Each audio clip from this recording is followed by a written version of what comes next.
following video contains content and language which may be considered inappropriate for viewers under the age of 18. Viewer discretion is strongly advised.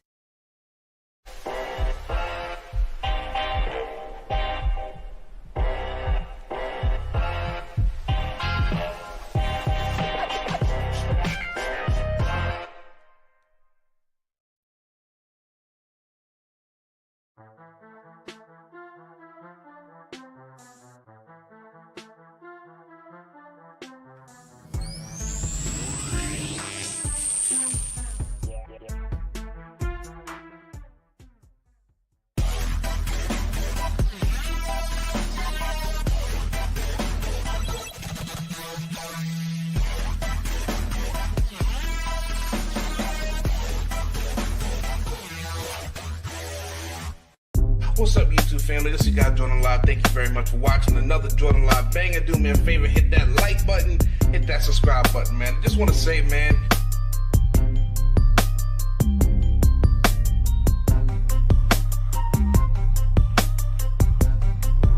I look around at my peers, I look around at my contemporaries, I'm one of the youngest doing it. I am one of the youngest doing it. Banger, this is Random Thoughts episode number 20. Damn, dude. I'm so damn fast. Warning, the following clip is triggering. The following clip will get you in your feelings.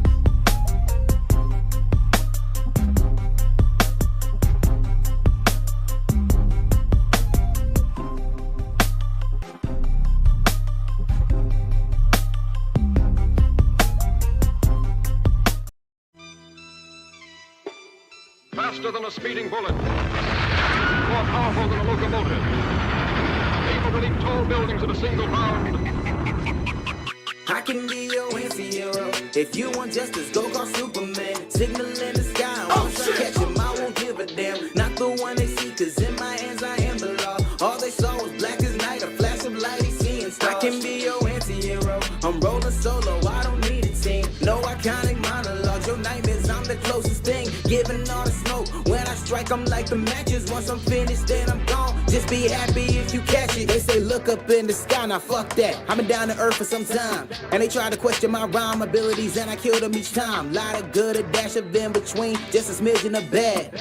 I'm just admitting the flaws of the day-to-day, never been one for a mask. Yeah, so remember the face in detail. I'm still moving like Spreewell, and them big bands when I prevail, they derail what I made hot, but I'm on track with no e-brake. Won't make sense if I slow down, and I never been much of a cheapskate. Lone wolf, don't do fakes, never needed a league. Legendary, even under fatigue, never scary, been a shit from a jit. Hereditary, 32nd of February, the only day that I'm down bad and it don't exist. Don't need no assist, that's on my mom's dad.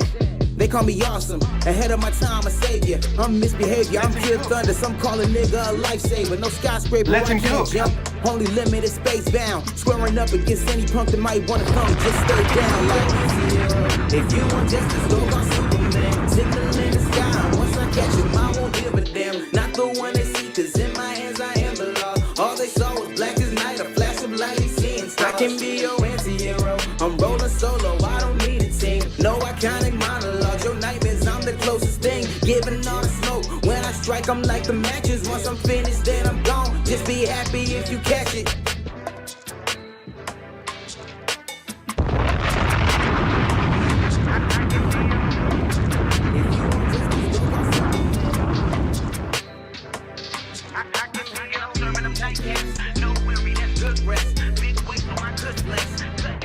More rest. I can be your worldwide, all present. Needed all in abundance, and I give me nothing. I needed to get better. I can be your anti-hero.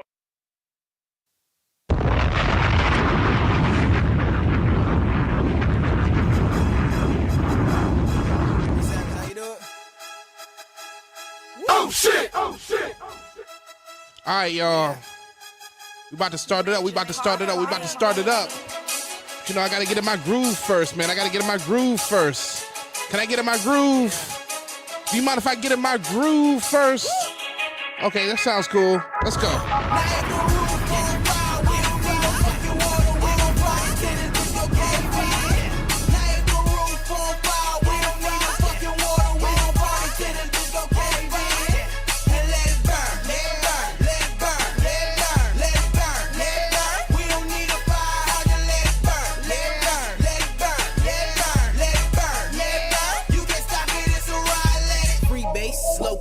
cracking the Carter. So in other words, we in the building, fuck the heat and the water. Looking at a starter, I shine and glisten. Moving, I wanna go if I'm leaving and watch the trail, cause I'm shooting for wishing hoes. Made in the 80s, so it's in my bloodline to party. No, to never miss gold and silvers like Tron and Bacardi. Was taught to keep a full glass of liquor, a booth and a bottle. True to every single word, ain't no game, this ain't bobbles. You ain't giving throttle, watch models ogle and look for a target. This ain't the market, will I aim, let's get it started. Going the hardest, like leaving right before contraception. The more the merrier, make a toast, cause we love the reception. Call for a shot, the night goes from PG to rated triple X. Extra girls, extra money, extra life. Fuck a death, do it best. Call me a Mandingo in the club. See, I do it how I wanna, living life like I'm the plug. Now if the roof on fire, we don't need no fucking water. We don't fly until the disco pump fire. Now if the roof on fire, we don't need no fucking water. We don't fly until the disco pump fire.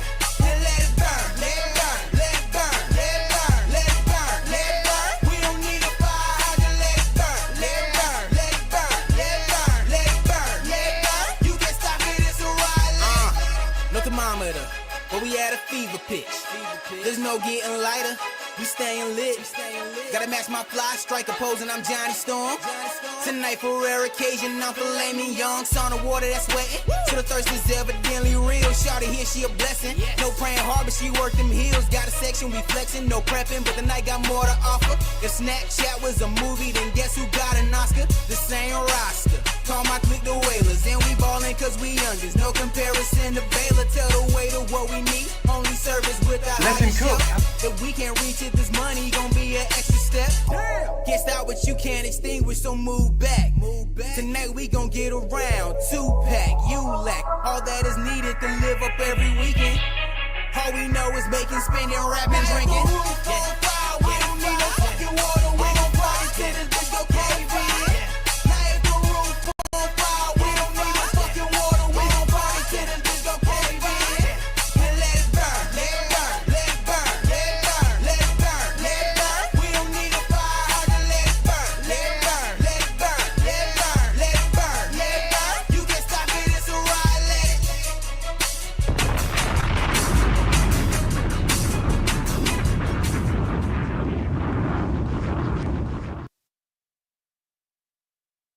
And I say, what's going on? What's going on? Good morning, good evening, good afternoon, good night. How you doing, everybody? How you doing? How you doing?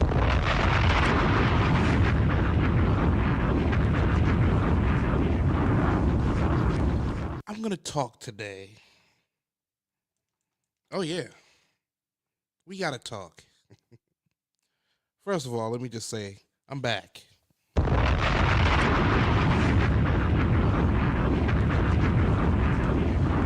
The grind is real, and I'm gonna be completely honest.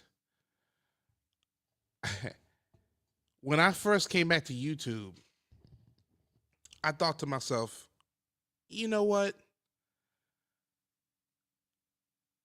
I may not be getting monetized for this. I may not be compensated for this. But I have a dream. And the dream today is the same as it was before.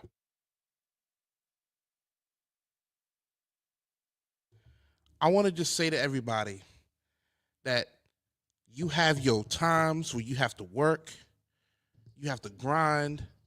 Sometimes, just sometimes, you may have to put your dreams aside in order to get to a better place. Well, I did that for over a year. For over a year, I stopped YouTube, and I didn't want to do it. But I did it because for my mental health, for my, well-being in terms of home life, relationship, something had to give. And unfortunately, it was the thing that was unfortunately taking up time, but was not, wasn't being compensated for. One thing I've never came up here and done is begged for cash apps, and I'm not going to start today. I'm not going to start today. I believe as a man, you got to stand on your own too. Because if you don't stand on your own too, then what are you at the end of the day? You're not a man. Oh shit! Oh shit! You're like a grown boy. You know? You're grown enough. You might got a mustache. You might got a beard or whatever. You might be of legal adult age. But you're just a grown boy. If you can't stand on your own too, and you call yourself a man. So that's the one thing that I realized in, my time, especially in my 30s. I certainly realized that people have been enabled and handicapped. And it's funny because this is all going back to my main topic tonight. Because I'm not done talking about this Trump thing.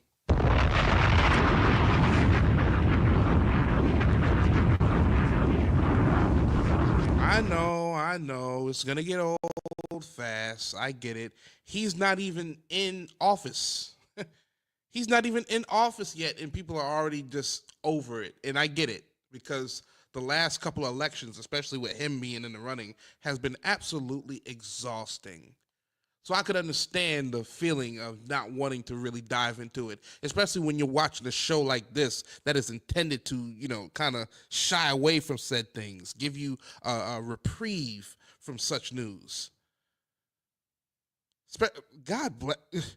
Listen, if you're watching the news media or the regular news media and you don't get no news from new media, you're being left out.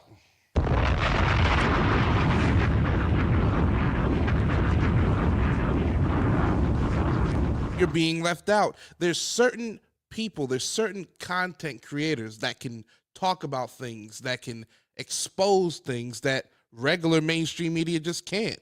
CNN, Fox News, and don't get me started on Fox News. Don't get me started on Fox News. Paid almost $1 billion because they got everything wrong with the election back in 2020. Just saying. So I bring that up just to say, there's a lot of people that's going to get left behind in the next few years. I don't think people quite, especially people who voted for Trump, I don't think they quite understand. I don't think they quite understand what can occur now that Elon Musk is being a part of his administration. I'm just going to put that out there. This man built Tesla. This man has pretty much commercialized trips to outer space. $1 billion to his name. One of the richest men on the planet. So I don't think that a lot of people who voted for Trump, I really don't think that they quite understand exactly what they've done. The old age, the good old days, the good old days. You know what I'm saying? Oh shit! Those days, ladies and gentlemen, is over.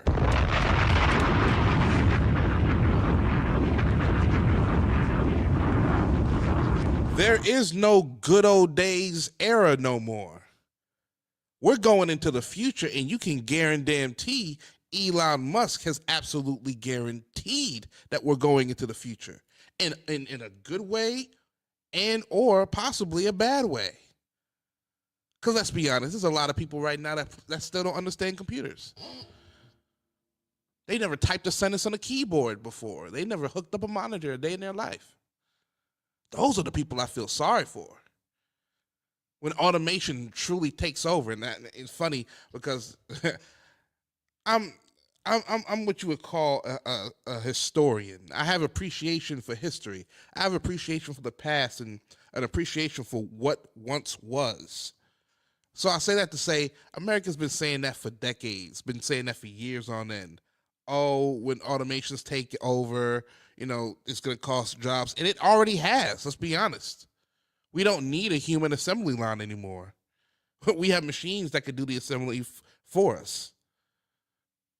So I'm rambling on to ask the question because I brought it up in the last conversation that I did have last night on a live. And the question that was asked was, what does black people deserve for bringing Trump back into the White House? And I thought that was an interesting question that I should probably expound on in this live. And I'm going to drop the link early tonight. I'm going to drop the link early because I want to hear from the people. Again, we gotta get past this. We gotta have the conversations because let's be honest. I'm gonna be honest with you. Again, I'm 33, right? So I guess I only have so much of a limited scope. But I mean, in terms of being divided, could we be any more divided than we are? In terms of the last 8 years or so? But America, from what the numbers say and from what the polls say, is that America is pretty much united in what they wanted this go round. They didn't want I see family in the building. Every time I see family in the building, I got to go ahead and drop a bomb for you. You are the first person in my chat. T, you are usually always my first person in my chat. I appreciate the hell out of you. Every time I see family in the building, I got to drop a bomb for you. Pretty eyes, T, this one is for you. Oh, yeah. Sister is in the building. But what I was saying is that according to the numbers, according to the polls, and according to, how the Electoral College played out, America's pretty united. America's pretty united in what they wanted. They didn't want Biden. They didn't want Trump. They didn't want that anymore. They rejected that. They said no thank you to that. And since they said no thank you to that, and they were united in that thought, now the time for division is over. The time for division is over. Now we need to start holding people accountable. And it starts at the top.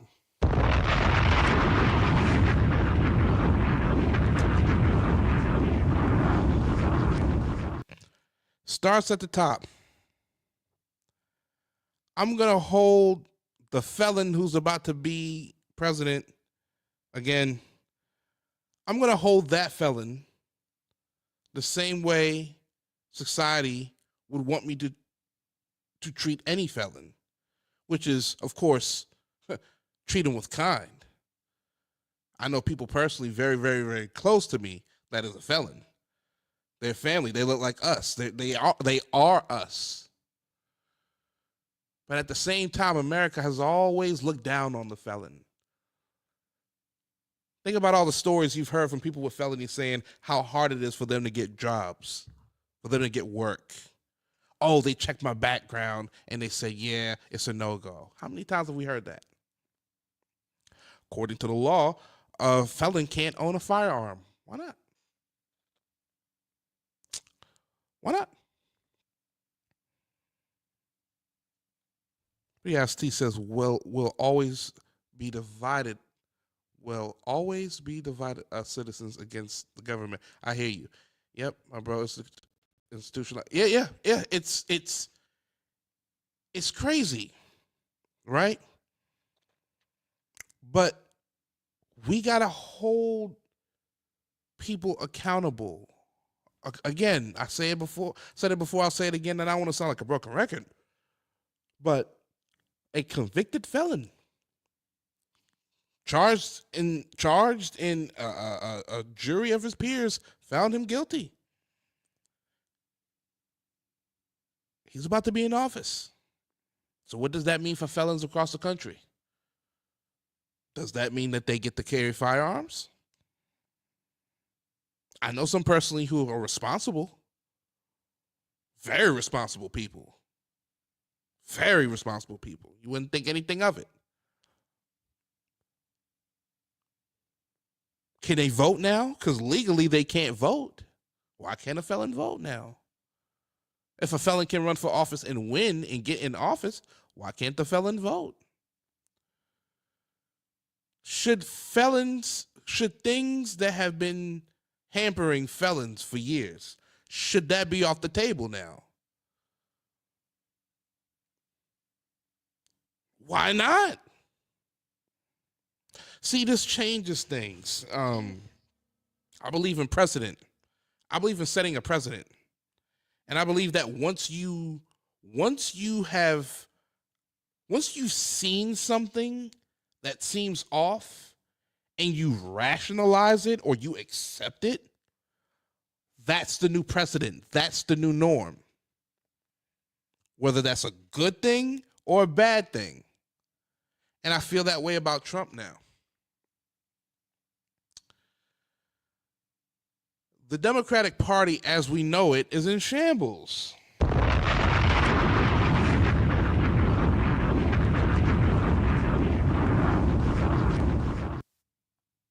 The old guard is leaving. The old guard is going away. The Republican Party, as we know it, are not in shambles, but they do have a problem. In 4 years, according to me, well, in my eyes, from what I've seen, from what I've looked at in terms of the candidates and the options and the senators and congressmen and congresswomen who's out there, they don't have anybody that is going to excite the people the way that Trump excited the people. It's not Vance. It's not Pence. MAGA said we're done with DeSantis.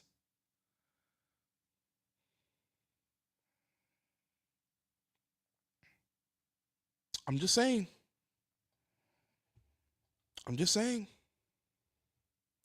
But you know what, though, T? And I hear you. T says it's been in shambles since Clinton, just saying, well, I'm going to try to save it, but now look. But I'll just say this, though. At least they were united in Obama. At least they were united in that pick for him. They were united in that.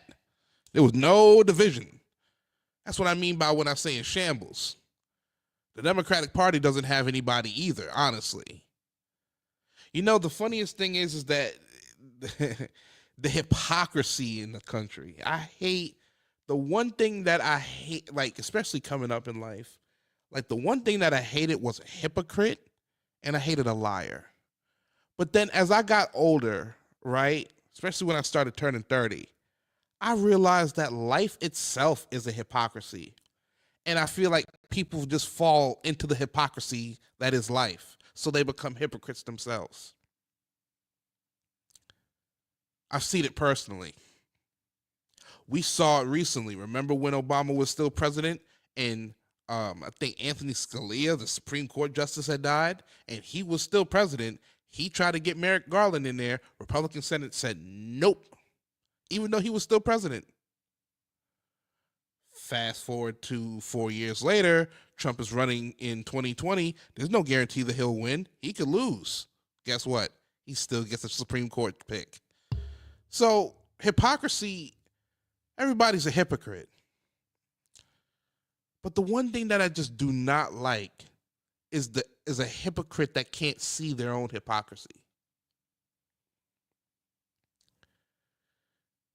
For 4 years, I've been hearing people bashing the backs of blacks, bash immigrants, bash Latinos, saying, for 4 years, you put in the Democrats, you put in the Democrats, right? And now the Republican Party is about to have the House, keep the Senate, and they're about to have a man in office.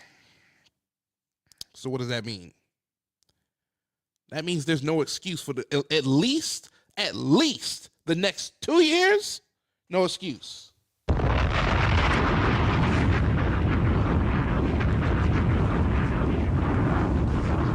And I want to look at you in the eye Anybody who voted for Trump, anybody who pushed for Trump, anybody who wanted him back in office, I look you in your eye and I say, hold him accountable. Trump don't get a honeymoon period. Been there, done that. Honeymoon period was back in 2017. Been there, done that. That's long gone. He don't get a honeymoon period this time. We need to see this shit in terms of country turned around quickly.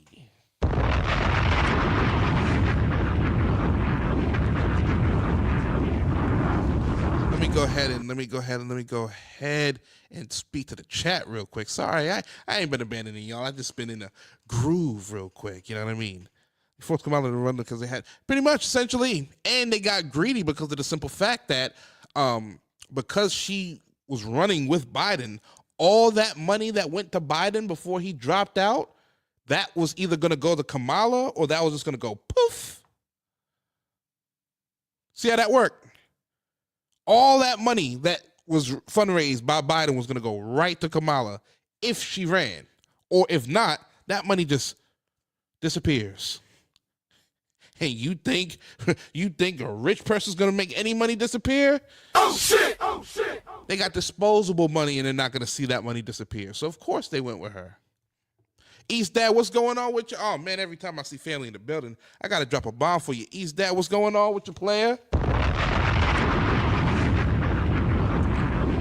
Yo, East Dad, I got an Elgato 60X, and I'm trying to connect it with my Xbox, and it's just weird. I got a dual monitor, and I'm trying to game stream with two monitors. I might need some advice, man. I don't know what is happening. And I've looked at all the videos I can't understand what the hell they're saying half the time. It's weird. But yeah, man, I'm trying to play games up on here, man. I got Call of Duty, I got Fortnite, I got college football, like I got the Undisputed boxing game. Like, I'm trying to play games up on here, man. I really am. But salute to you, man. Salute to you. If you want to watch good games, you want to watch, oh man, this man's games are Friday the 13th. You know. Man, I think Jason running around, stabbing people in the campfire. Great videos. I mean, I was always watching those videos. So salute to you. If you want to watch some good games, you want to watch some gameplay, check out East Dad real quick. I'm just saying, T. I'm just saying.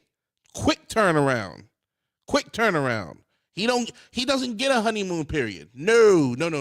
He'll get some transition time, sure. But in terms of a honeymoon, hell no. Been there, done that. Nope. Too familiar. Get to work. And if you don't get to work, we call you out. Oh, man, I see family still more in the building, man. Every time I see family in the building, I have got to go ahead and drop a bomb for you. Behind the bar, what's going on with your player? Hey, behind the bar question for you, bro. I know that picture was edited on Instagram, but like, is everything good though? Like, you ain't hurting, are you? You ain't hurting, are you? I'm just trying to make sure. Let me see if I can just pull that up real quick. Hold on, let me see if I can pull that out. Because I saw that behind the bar. I was like, what's going on with my guy? I mean, it was funny. It was funny, but I was like, what's going on? Let me see if I can pull it up real quick. Instagram is crazy. Let me see. Behind. You got to watch out for Instagram, too. Algorithm's crazy. Oh, shit! Oh, shit! Oh, shit! Just say, oh man. So hold on. Oh man. So hang on. So BDB, this is. So hang on. So BDB, I know you good, bruh? I didn't know it was like that. Oh man. Dog, I hope you good, bruh. I hope you straight. I saw that. I was like, what is going on? I see some more family in the building. Yes, I do. MC the Shiznit, what's going on with you, player? What's going on? Every time I see family in the building, I got to drop a bomb for you. MC, what's going on with you, player? Yeah, man. Yo, behind the bar, if that's true, my man, if you are in the hospital, man, like I really do hope that, you know what I'm saying, like you do feel better. But like I gotta give you credit, bruh. Like I gotta give you credit. You got a sense of humor on you, man.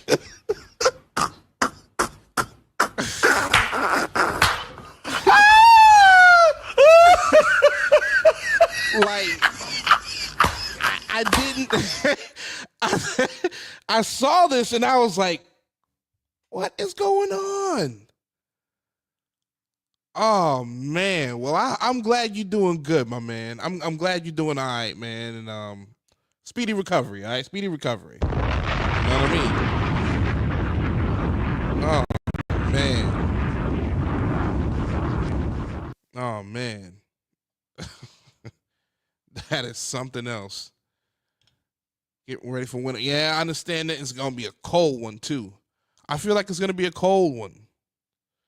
Yes, definitely speed recovery, for sure, for sure, for sure. Like, man, yo, life is short, man. Like, I don't want to sapping up the mood, but I just got to say it. Life is short, bro. Like, you really have to appreciate.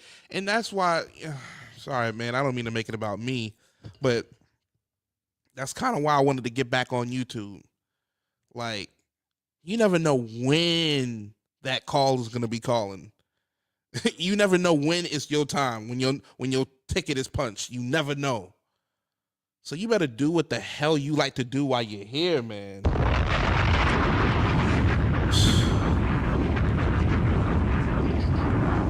Do what you like to do while you're here. If you like YouTube, and YouTube, man. I get it. It's tough.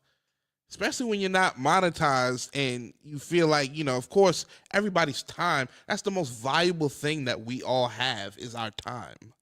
We don't got nothing else. Take our money away, take the jewelry, take the cars, take everything away. And the most valuable thing that we do have is time. So anything that we give our time to, I can completely understand why you want to monetize it. But man, I'm talking to myself right now. Like, I realized that you just got to keep going on and on and on. And then by the grace of you know who, I'm telling you, your time will come.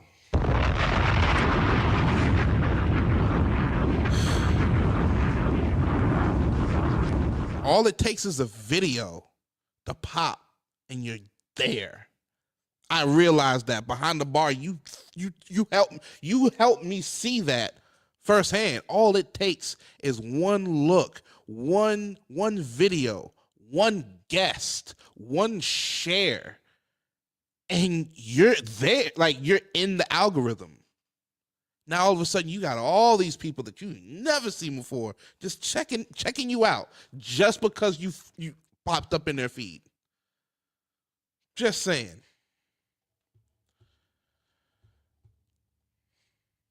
You know what I'm saying? BDB says blessings, man. So yeah, man. So MC says blessings. You know what I'm saying? Salute to you, BDB, man. You gonna be good, man. You know what I'm saying? You strong, brother. You strong, dog. Yeah, Steve, Jordan preach. Don't make me get my reverend music in here. Bonnet Light Body, what's going on with you, man? Every time I see family in the building, I gotta drop a bomb for you. What's going on with your Bonnet Light Body?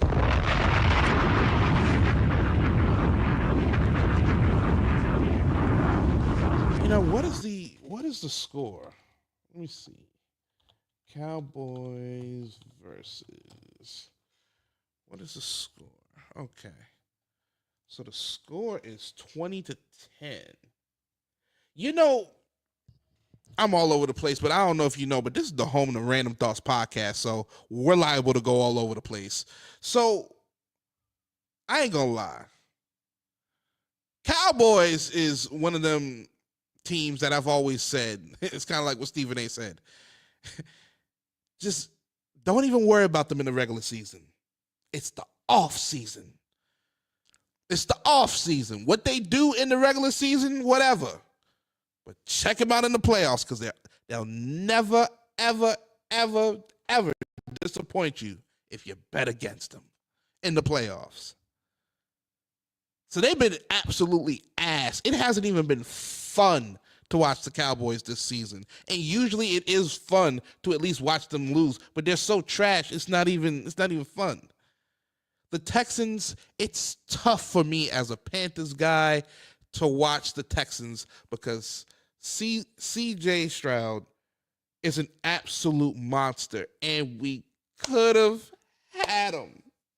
We could have picked him, but no, we had to go with Bryce Young. And then what do you know? We're in the shitter.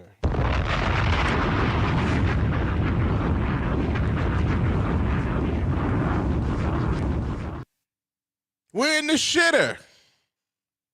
So every time I see CJ Stroud run around the field, I just think, man, you could have been a Carolina Panther.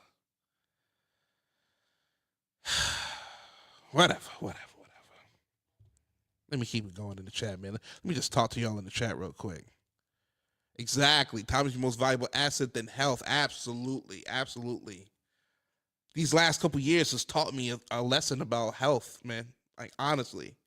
You know, you're young and you think that, oh, you're invincible. You could do this. You could do that. You don't got to eat right. You ain't got to exercise. Oh, your metabolism fat. You're bullshit. Eventually that you hit that wall, you get to that age, and you got to eat healthy. You got to work out. I've been getting valuable lessons about health and how you really have to focus on it. Absolutely. 49 so, but not as trash as my Panthers. So you're better than us. Listen. T knows when it comes to football, I don't want to hear nobody talk about their team is trash. I don't want to hear it. Because my team, Carolina Panthers, we are the biggest shithole in the NFL. Oh shit. And I say that from a ownership perspective. Worst franchise in sports. So anytime somebody says anything about their team, I just think, yeah, but you're better than my team. You're better than mine. Salute, body like body, salute. Oh, man, I see family in the building. Every time I see family in the building, I got to drop a bomb for you. D Sizzle, what's going on with your player?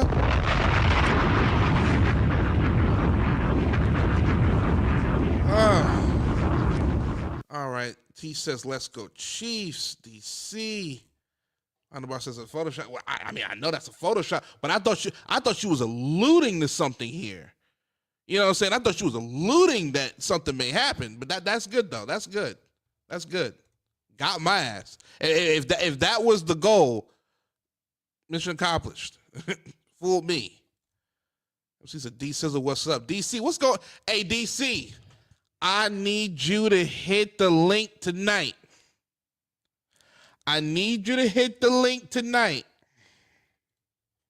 And I don't mean to just pick on you personally, but I need you to hit the link. We have what could be turbulent 4 years we're looking at. And I need some of the advice that only you can give. BDB says FC salute.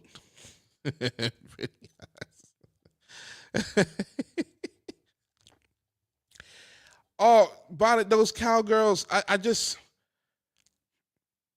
they're fun to watch crash and burn. You know, there's nothing, nobody likes a car crash. Nobody likes knowing that a car has crashed and somebody's potentially hurt. But that don't stop nobody from driving by and just going every time. Oh shit. They don't like a car crash, but they can't help but to look at it. That's the Cowboys for me.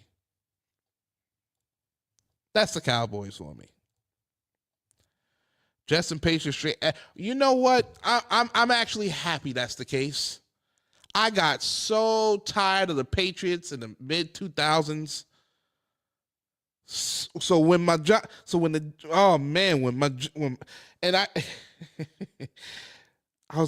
the biggest Giants fan too. Didn't like Eli too much. When he beat Brady twice, come on, man. Yeah, T, stop it, okay? Stop it. Bullshit. Ain't no redemption. We're losing this week. We're losing this week. T, I wouldn't say salty. I wouldn't say salty, but I'm cautiously optimistic. Oh, that's a good one. I'm cautiously optimistic.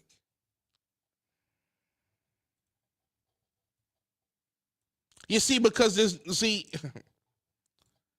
I believe in just being in reality. It is what it is. The American people that spoke. They know what they want. They know what they wanted. They know what they didn't want, and they picked. Okay. Well, now that you have your pick, you better hold those people that you picked responsible. Again, I don't want to sound like a broken record, but I'm going to say it one more time. There is no honeymoon period. We had that in 2017. We know what we're getting. So with that being said, you better get your ass to work day one. I better see more money in my pocket. I better see good tax returns. I better see good interest rates. I'm trying to move. Things better be better. Because if not, your party is going to lose the next 3 to 4 elections. Because the trust will be gone. Just saying. T, what are we talking about? Oh, the link is dropped, by the way. If anybody want to join up, talk to me, I do believe in free speech, but you do know the lines that we just can't cross on YouTube. Like, I don't got to educate anybody on that, so just want to watch out for that. As you can see the little ducks, you can see the little duck symbol right here. Oh shit! Oh shit! I don't pay for StreamYard anymore. Damn that.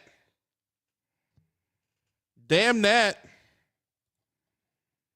What the hell am I going to pay for StreamYard for? Why y'all go from $25 an hour to $45 an hour?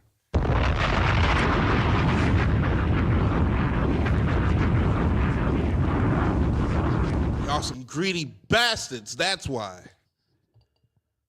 Not paying for that. And also, I'm going to check out Restream too. I'm going to just go ahead and knock out these little punk ass 20 hours that they give me for free. And then we're going to try Restream. StreamYard, you make me sick. You make me sick. And I know why you do. Hold on. Let me bust StreamYard's ass real quick. Oh shit! Oh shit! Oh shit! I know why you did it, dummies. See, you realized all the bullshit going on and the spitting and the yelling and the cursing and said, nah, can't have no more of that. But you know what? If we double the price, they're not going to get it no more.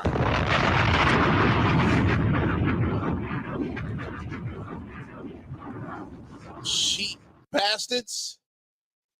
Should I say greedy bastards? Hey, T, how you doing? Let me drop this bomb for you.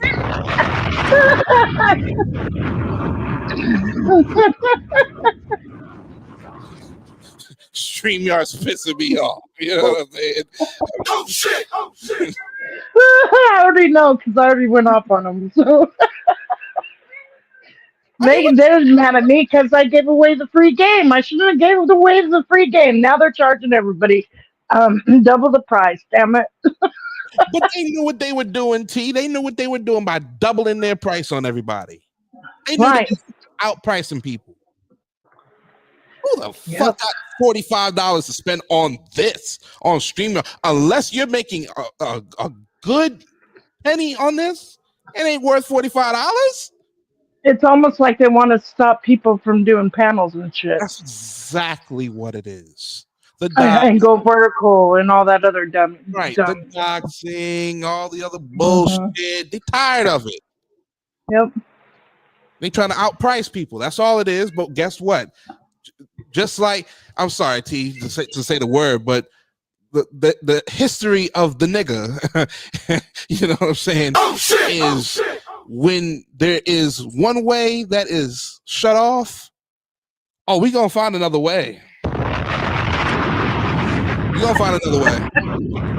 Resiliency. The term bootleg has went platinum. Oh shit! Oh shit! Diamond. You understand me? Talk to y'all in the chat. Find the bar says I pay 80 baby. I thought you used OBS. I thought you only used the free version of StreamYards. $80+. Let me go. Let me do something real quick. StreamYard pissing me off. He gets the professional version where he's got a green room and stuff. Yeah, and I can understand it's worth it because he got a setup. He got multiple cameras. So I can understand from a production standpoint why he would want to get that. But let me just go to the pricing because let me just go to upgrade. Okay, so $0 free. This is what we're getting here, right? Limited storage, local recordings. So we only get 20 hours. We knew this. Look at this. And this is just yearly. Let's go to monthly. Look at this. $44.99. Full HD. No StreamYard logo. Woohoo. 3 destinations. 10 on-screen participants. Okay, maybe then, sure. And that's why I started paying for it, because I like the idea of more people on the panel, and the unlimited streaming. I like that too. I'm not gonna lie. Like, you should be able to just stream whenever you want. Right. You know, I Don't love put a time limit on it. right, exactly. Look at this. $88.99. And you know what I'm saying? Like, okay, if we were using like the extra stuff like Maine does, okay, if we were using all the extra stuff, okay, charge us that, but don't charge us. Even paying $80 is a little extreme. Come on. I mean, all you're offering is a streaming platform. That's it. You ain't doing no work. Right. You know what I'm saying? Like, never mind. Let me not go there. And you're making a killing, T. An absolute killing. Right. Sitting on your ass, just freaking, coming up with new ways for your stupid streaming platform. But, come on. Pretty much. Oh, man. T, how you doing today? I'm doing all right. I'm doing better than I was yesterday. I had a fever or something going on yesterday. So you feeling better now? Yeah. Well, I got a hot question for you right here. Oh, here we go.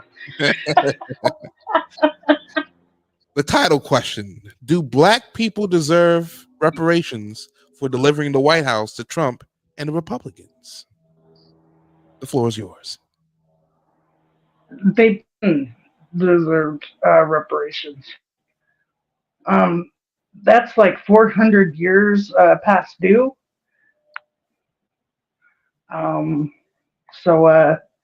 Yeah. I didn't vote for Trump, so I can't really answer that. Oh shit! Fuck Trump. Fuck Trump. Anyway. Right.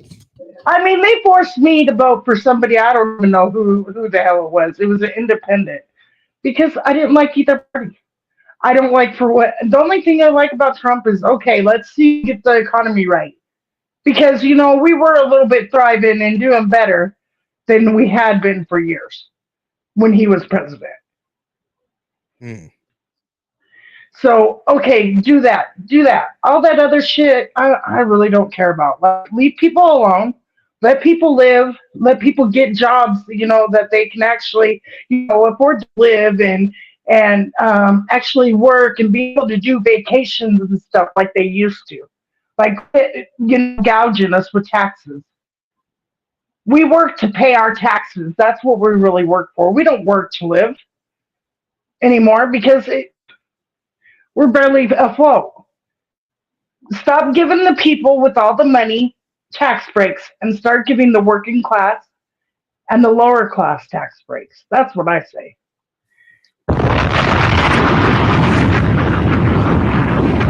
Okay. I like that. I like that. I like that. I really do. Very impassionate. I I mean got that's what I would. I mean, that's what I was expecting Kamala to say. mm. She failed. She failed. Hey T. We got my MF and Road Dog in the building. MC, what up with your player? What's What up, the deal MC? is, my boy? What the deal is, my people? Chilling out, man. A little brewski on a Monday, Yeah, I feel you, man. How you doing, T? I'm doing good. How are you? Good. M Anyway, Sizzle. what up? A lot has transpired since the last time me and you've been on a panel together. Yes, sir. Talk about it. I mean, we could start any which way. Talk about it. Okay. So let's switch it up for a second. We'll get back to old 45 and 47 in a second. Oh, okay. Yeah. Talk about it. I'm down I for whatever. asked Doogie54 yesterday, and I did put out a clip of that video. You can check it out right now on my channel. Yeah. I asked Doogie to give me an explanation of what's going on with Lil Durk right now, and I think he gave me a solid answer. But Yeah. he's around the same age as me, so me and him have real similar perspective, different but similar. You are of a different generation, so you see these things through a little different lens than me or him. I want to Right. ask you, brother, can you give me in your eyes, a rundown of what's happening with Dirk and how the hell did a rap superstar find himself in federal custody? Floor is yours. Shit. Man, he been telling y'all for years that the feds watching him. Every other song he talking about the feds. And plus his daddy just got out the feds from a life sentence, bro. He following in his daddy's footsteps. He really believe I ain't talking nothing. I'm Lil Durk. They can't do nothing to me. But man, listen, I hope he get out though. Honestly, I don't never usually say free people, and I ain't just saying this cause he from Chicago. Dude was a great artist. That was a real artist. Like these kids do anything to meet Lil Durk, man. So that's a real artist. But on another note, how he end up in federal custody, man, because he got too much money, man. Oh shit! Oh shit! Okay. Feel me? Okay. This is something that's not being talked about. I'm Man, he listening. got too. I'm listening. I'm mad about it because I just had put out a video saluting him for squashing the beef in Chicago with all them. So the next day, they arrest this man, dog. Like, and somebody came in my comment talking about what you got to say now. He your boy in jail for killing somebody. I was like, shit, don't say what I say. He a great man for squashing the beef in Chicago. What he got going on with some goofy suckers from somewhere else, man, I don't care about all that, man. I have a question. What up? Okay. Do you think that's probably why he locked him up? They locked him up is because he did squash the beef, and that reason alone will cost them lots of money. Exactly. He squashed the beef live on camera. He did all that. They like, we got to take him now. You telling me, Mhm. T, smart as you is, T, you telling me Yep. they just woke up and said, we going to take him in today. Man, hell no. That ain't how the feds That's work. why I had to ask. I Oh, had to ask that. I was like, weird. We going to take him in Uh, today, Billy. Let's take him in today. Come on, Let him man. cook. Motherfucker saying he squashed the beef in a legit way that nobody done. Duck was trying to do the same thing, but they shadow banned him when he was doing it. So Dirk got the stage, he got the publicity, he got the character, he got everything you need to go up there and do that. And he even invited some people up there with him. So I saluted him for that. And then they come rushing for something that happened 48, you know what I'm talking about? 48 months ago, however long ago, man. Just silly, Right. dog. Because So gangs he ain't cost. I this ain't mean, gangs bring a lot of money for the federal government. They do. They do for all the shit that they go after people, all this stuff. It's it's a lot of freaking money, yeah, and it's they money. He got money though, right? But guess what? Just because you got money, you can't go around doing shit. And you definitely can't go around doing right. shit sloppy. Agreed. When you do shit sloppily, this what happens. Shit. Agreed. They don't like all those shootings downtown and near Man, hotels. they don't care about that shit. When Al Uh, Capone, No. I don't know, MC. Downtown listen to me. areas by Okay, listen. hotels, innocent people. I don't Yeah. know. Guess what though? You ain't gotta know. I'm from but born and raised from there. And guess what? When Al Capone then was doing it, guess where we seen it at? On TV, nigga. That's why we Hold doing on. it. Hold on. Al Capone. We're Nigga, talking when about they the was doing 20s it, and 30s it was right on TV. How we knew they was doing it? Wait a minute. We Fuck talking out of here, man. 40s with Stop Al acting like Capone. this shit just happening, man. You know how long this shit been going Oh, we on? talking about Al Capone. Yeah. Wait a minute. We talking about Al Capone, and I'm telling you, I'm 51 years old, and all the stuff they saying ain't nothing new in Chicago, dog. I'm telling you. Ain't nothing new. They just got guns that shoot faster. But I think they got cameras too. I think that's a big difference too. You can agree? Like just the cameras are everywhere. Yeah, but they ain't got Dirk on no camera doing nothing. They say they got a whole bunch of Nope. credit card receipts and transactions. Man, that don't got nothing to do with him. Transactions? This is what I'm gonna tell you right now. I hate talking like this on live.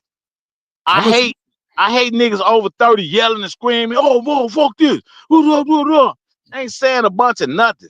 All I'm saying is, if I volunteer to take money to do something and I get caught, I can't whine and try to put the person who paid me in jail. So a dude them take their way, he free. That's what he banking off. I guarantee you he in there doing sit-ups right now saying, man, if these niggas man up, I'm out of this bitch. Nigga, shit, it's plain and simple. I mean, who's to say that? I mean, Dirk said, "Okay, here's my credit card." He ain't Who's to saying say no that? shit like that, T. Yeah, Man, ain't that that fucking that's what stupid? I'm saying. This man But so fucking goofy. He wake up talking about snitches. He live talking about snitches. That's one thing I don't like about Dirk. I don't like the way he talk about snitches all day long, man. People who talk like that never really been locked up, never really been put in that situation to where he might have to tell.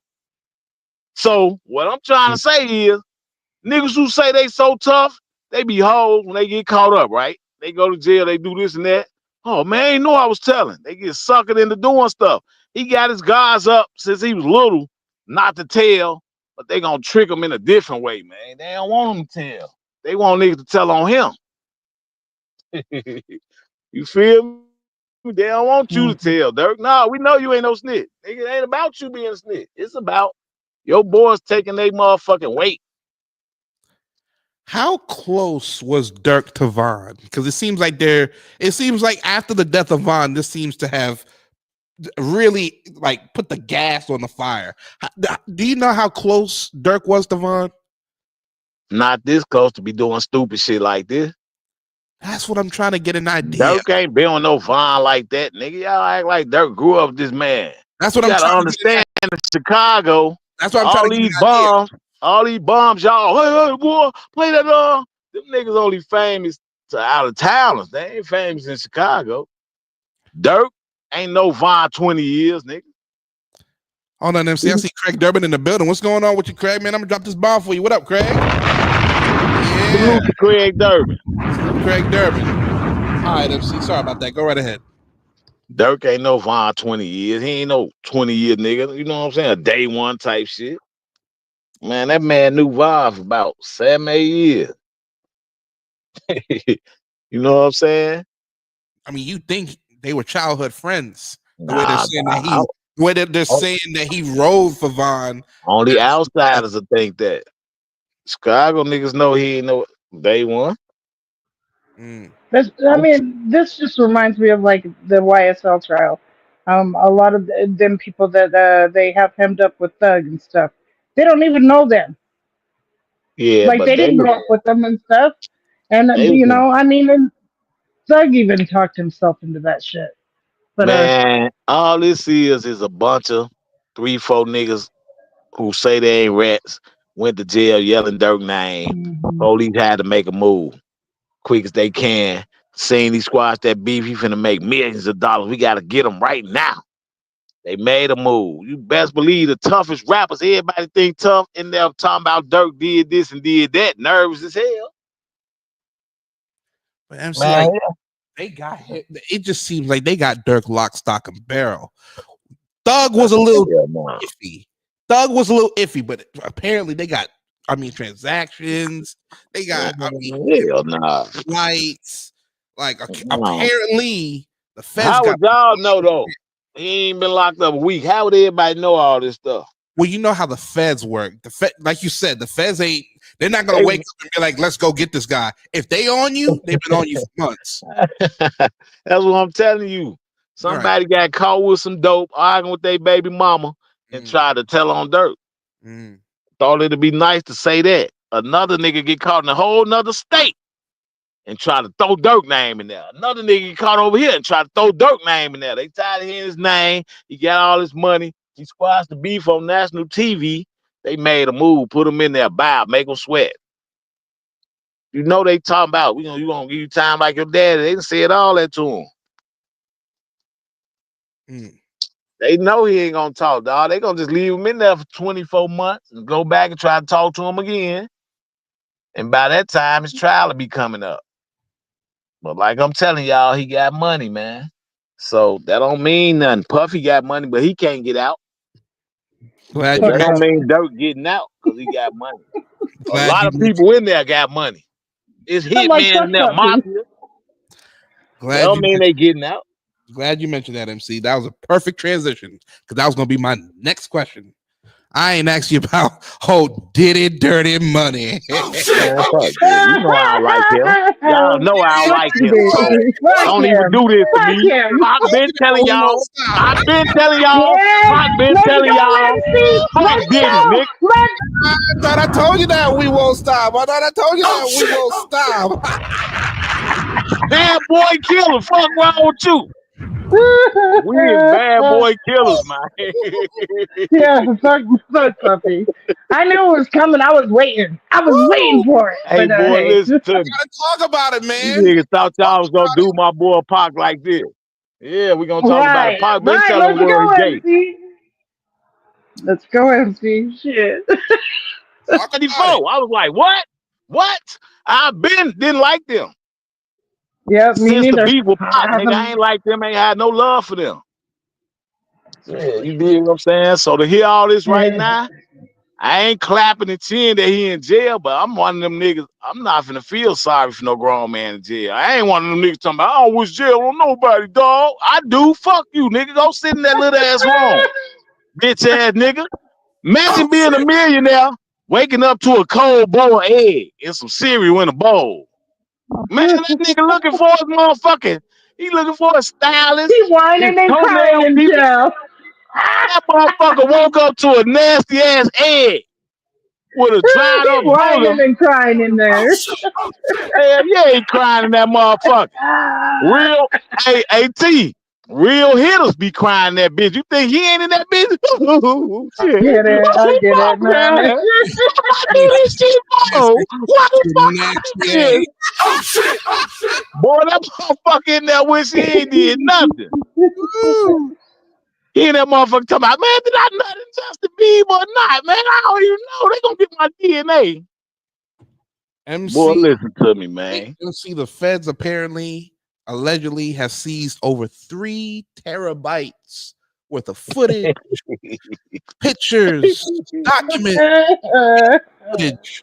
Hey, 3 listen to me. terabytes. I wouldn't care if they found one, dog. Fuck him. I'm not saying That I'm gonna put him away. I'm going to the trial, watch him go. Nope, but I'm just saying, man, I ain't like how he did Craig Mack. I ain't like how he did Black Rob. I ain't like how he right. did 112. I ain't like how he did Pop, nigga. I'm telling you, dude been He's a been problem. dirty. Yeah, he Mhm. been dirty, man. You know he killed Suge Knight, brother. Man, dude been doing slick stuff. Mhm. People act Mhm. like they don't be knowing that, man. Puffy ain't no hoe. That nigga in jail running shit right now. Wise crime. He in that motherfucker running shit. They talking about, oh, he tried to commit suicide. They just thought he was because he wasn't answering their questions right. So when they telling him, how you feel? He probably breathing hard, talking about, just give me some minutes. I need some air.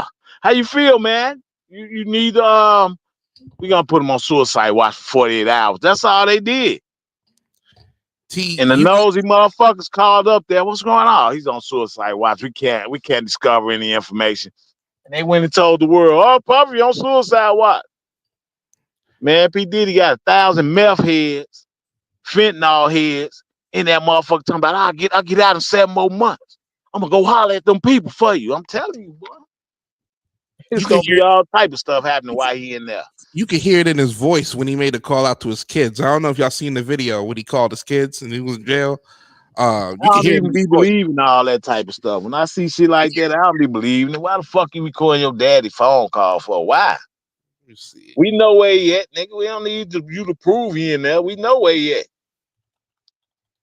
Fuck is you recording this call? I don't like how dude recorded dirt call either. Like, dude, that's how you got in there. For trusting these slime balls. Man, that nigga you called on the phone, Dirt, if you ever hear this shit, I know one of them niggas in there gonna sneak a phone in there. If you ever hear this shit, Dirt, nigga, that nigga you called on the phone, that bitch nigga was trying to record you so he can have some evidence to get up on you too. And that nigga lurking by your bitch right now.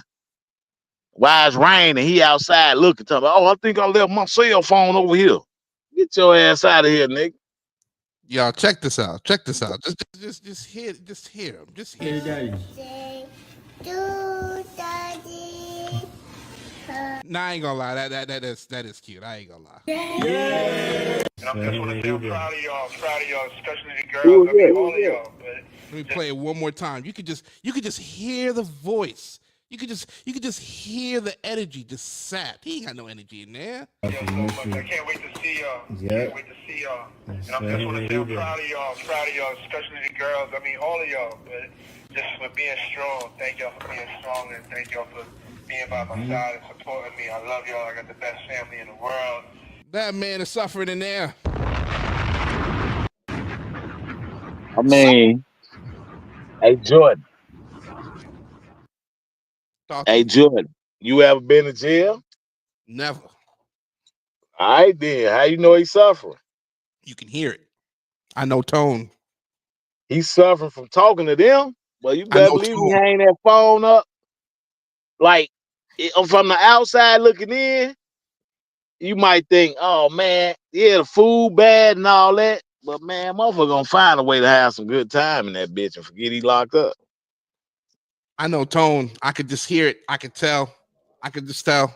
Been a long I day. know I know commissary running out of fucking miniature baby or travel size baby oil. Just Ah. saying. Oh, I mean, man. Man, listen to me, man. He burned up though. Forget him, man. But yeah, he got, like I was saying, he got money and he in there. R. Kelly ain't really had no money. So we like, R. Kelly gonna, man, fan bail R. Kelly out, man.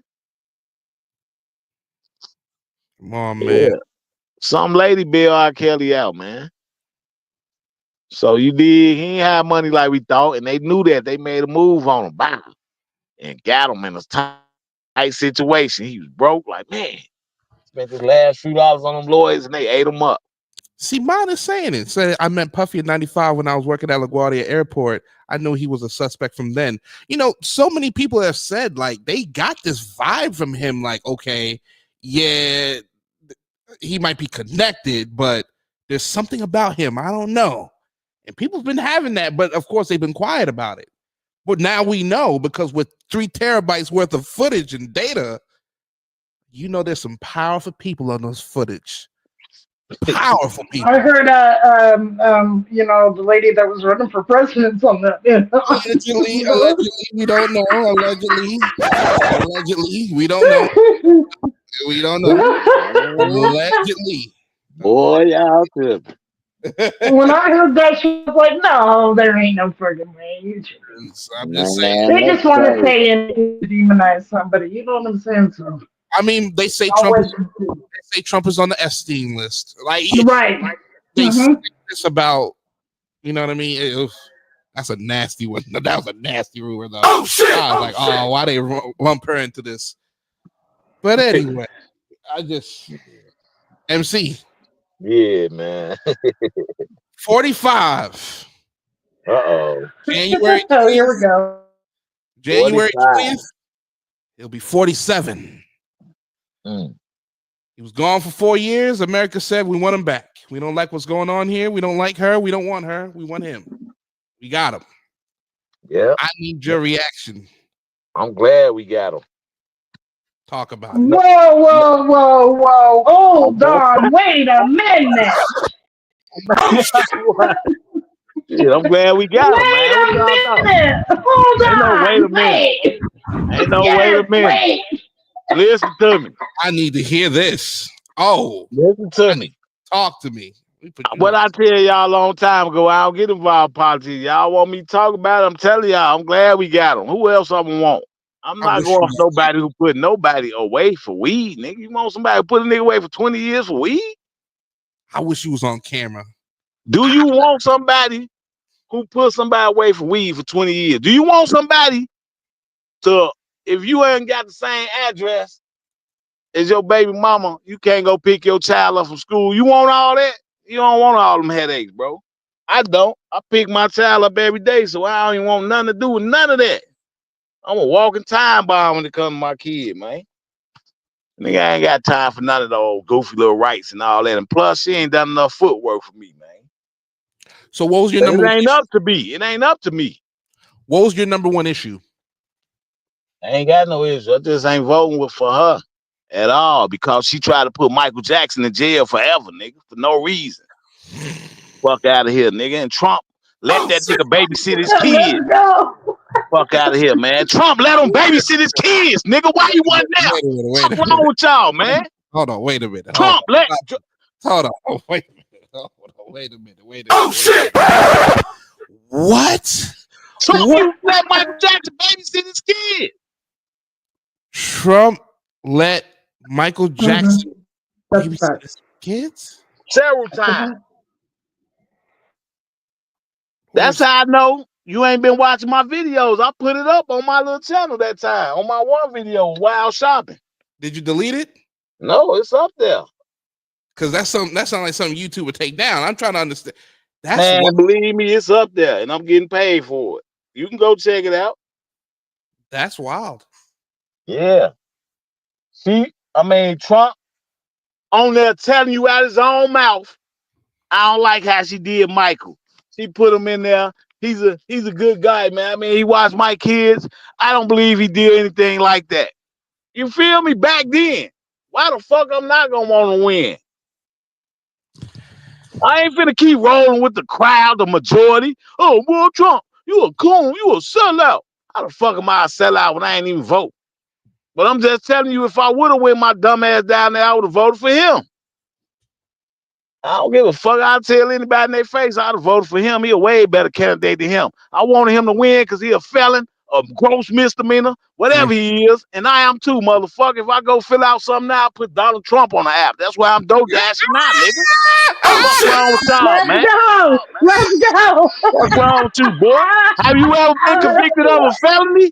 Donald J. Trump is what I put on there, and I got a job right now. 51 years old, got his first job. Fuck out of here, nigga. Why the fuck would I want him to win? Come on, y'all be acting silly, nigga. Y'all brainwashed me before. I ain't gonna lie, I'm hard to brainwash. Just like a nigga brainwashed me to join the dumbass group called Round Table. Nigga brainwashed me. Nigga brainwashed me to vote for an old ass goofy nigga named Joe Biden. Nigga, get the fuck out of here, man. Fuck that look like vote for a nigga can't even pronounce the sentence, folks. I think it's Oh my crazy, man. god. Donald J, the best thing smoking. He done free niggas out of federal jail, nigga. You'll get stabbed in there. Imagine Kodak, you released from Donald J? How you racist? Fuck that. Nigga, Joe Biden never release a black man, nigga. Fuck out of here. This is Kamala Harris put all them niggas away. You think she gonna release them? Heard over the last Hell few nah, nigga. Yeah, I'm shocked. I don't know how you shocked, nigga. I'm Fuck that, flabbergasted. nigga. Donald J all day. He cool. Me, fuck all that shit. I'm flabbergasted. Man, I don't know why, bro. You need to wake up. It ain't about being woke. Oh, you gotta be woke. Or Muslim, you can't do this. Nah, I'm tired. You gotta wake up and just realize, dog, it's bigger than just me and you talking, dog. What our two arguing about it gonna do? Man, don't give a fuck about our two little votes. And then you talking about the black people put him in office. No, we didn't, nigga. He put himself in office. That man put money up. You gotta have money to run, bro. We ain't put money on him to run. Hold on. Black men showed out for Donald Trump this year. I mean, when I say showed out, MC, black men went to the vote box. Who else Trump. They gonna vote for, bro? No, but my point is that, and I told this yesterday, right? For years they said that the black man and black people is slaves to the Democratic Party. They said that for years, right? Years. Yep. Black men showed up for Trump.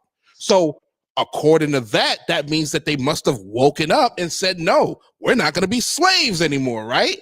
And they went to Donald Trump. Do black people deserve reparations for delivering him to the White House? Talk to me. Nope, not just for doing that, they don't.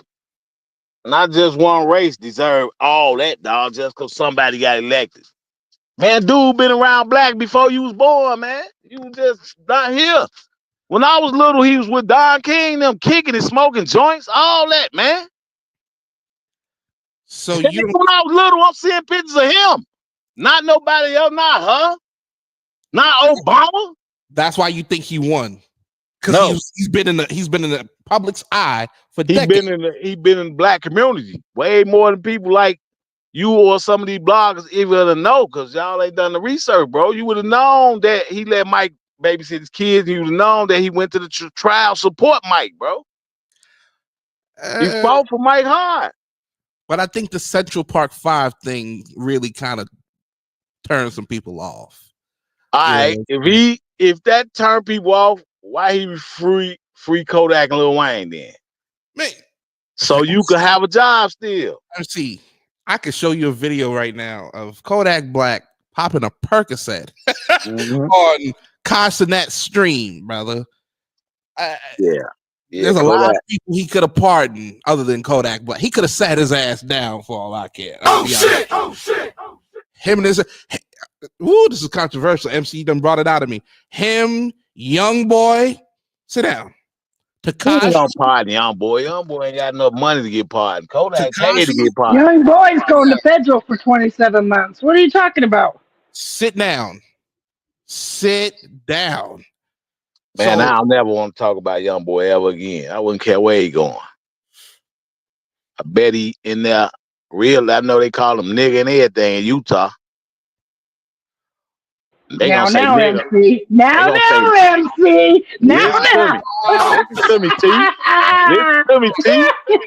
Listen to me. I'm just saying. Yeah, you might be cool with some brothers, but you ain't in jail. And that's different, man. You can't just Young Boy come out of jail. He can't just go sit down. I'm Young Boy. They ain't gonna care. They gonna be like, dumb nigga, go sit over there.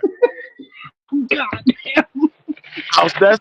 That's they jail. You did? They the majority there. So they gonna be like, man, we sit right here, bro. That's how they gonna treat him. He don't get no special pass because he in Utah. If you was in somewhere else, maybe, but not down in Utah, dog. It ain't gonna happen in your favor, bro. And I think Young Boy, he's just a dumb case there. I mean, he allegedly tried to pose as a doctor to try to kill. Yep. In Utah, in the place that he shouldn't have been doing that shit. Because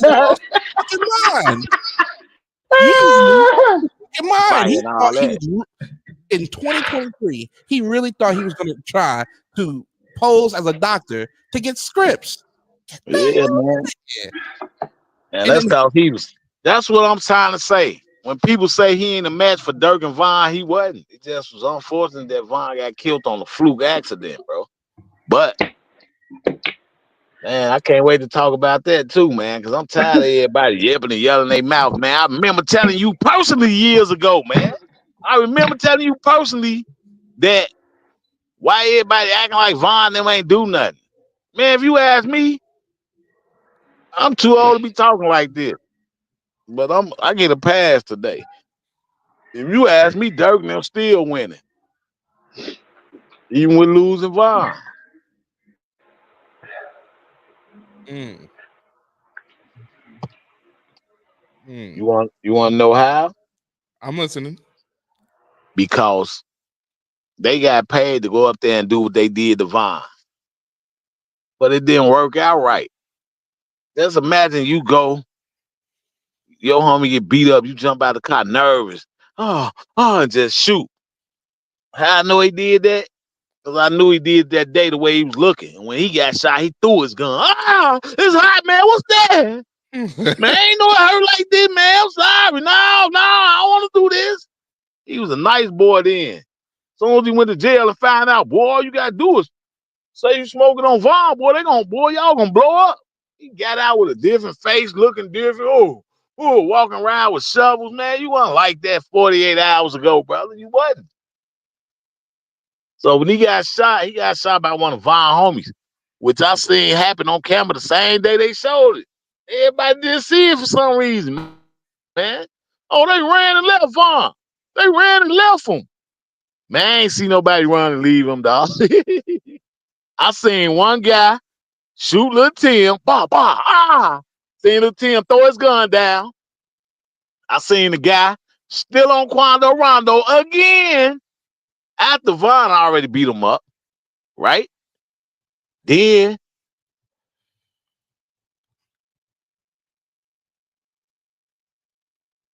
all this crap. Then to top it off, after somebody traveled from Illinois to California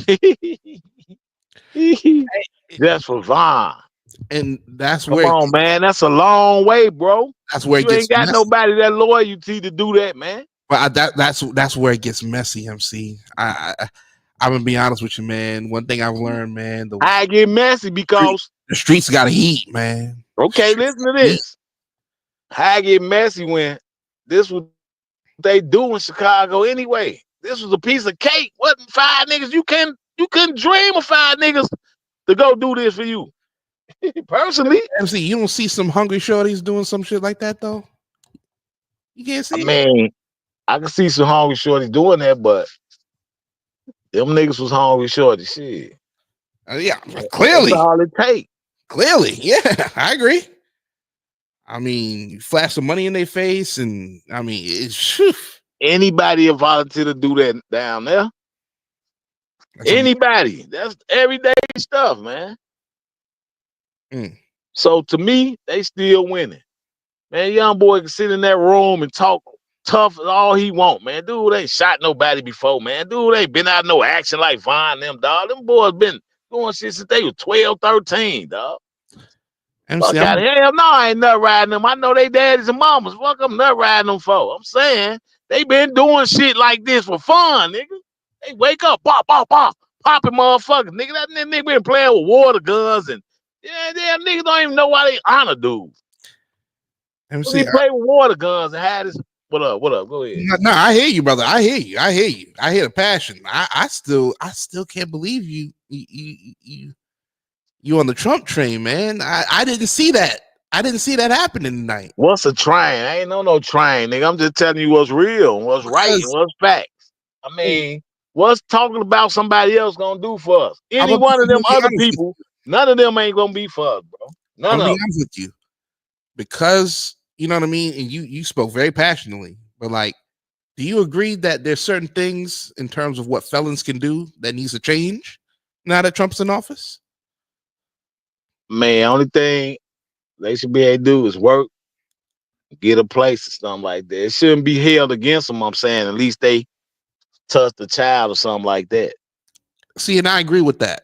And if you did some, you know what I'm saying? If you did some sex crime, that could be held against you. And probably some certain type of thieves. I mean, Yeah, see, you can't hide no felon who's slick, dog, taking people credit cards. So he can't just, you know what I'm saying? You can't just hire every felon. yesterday I talked with Craig, and he doesn't believe that Trump is a convicted felon. And Craig, I dropped a link in the chat. If you want to join up and talk some more, you're more than welcome. Yeah, that's why I said felon gross misdemeanor, because he probably ain't a felon. He So probably my thing is this, right? Because he was probably convicted, just a misdemeanor. the things that felons can do needs to change. I feel like if you want to own a firearm, own a firearm. He changed that already. He made it to where you can go everywhere with your gun on the plane. Take it to any state. He ain't changed it yet. He's proposing it. So we'll see. Well, it'll be changed soon. But in terms of felons owning guns, I want to see. Yeah, man, ain't no fella owning no gun. Why not? You can run for president, you can own a gun. Why not? If you can run for president, MC, you can own a gun. Man, if I was the president, I wouldn't even let felons own guns.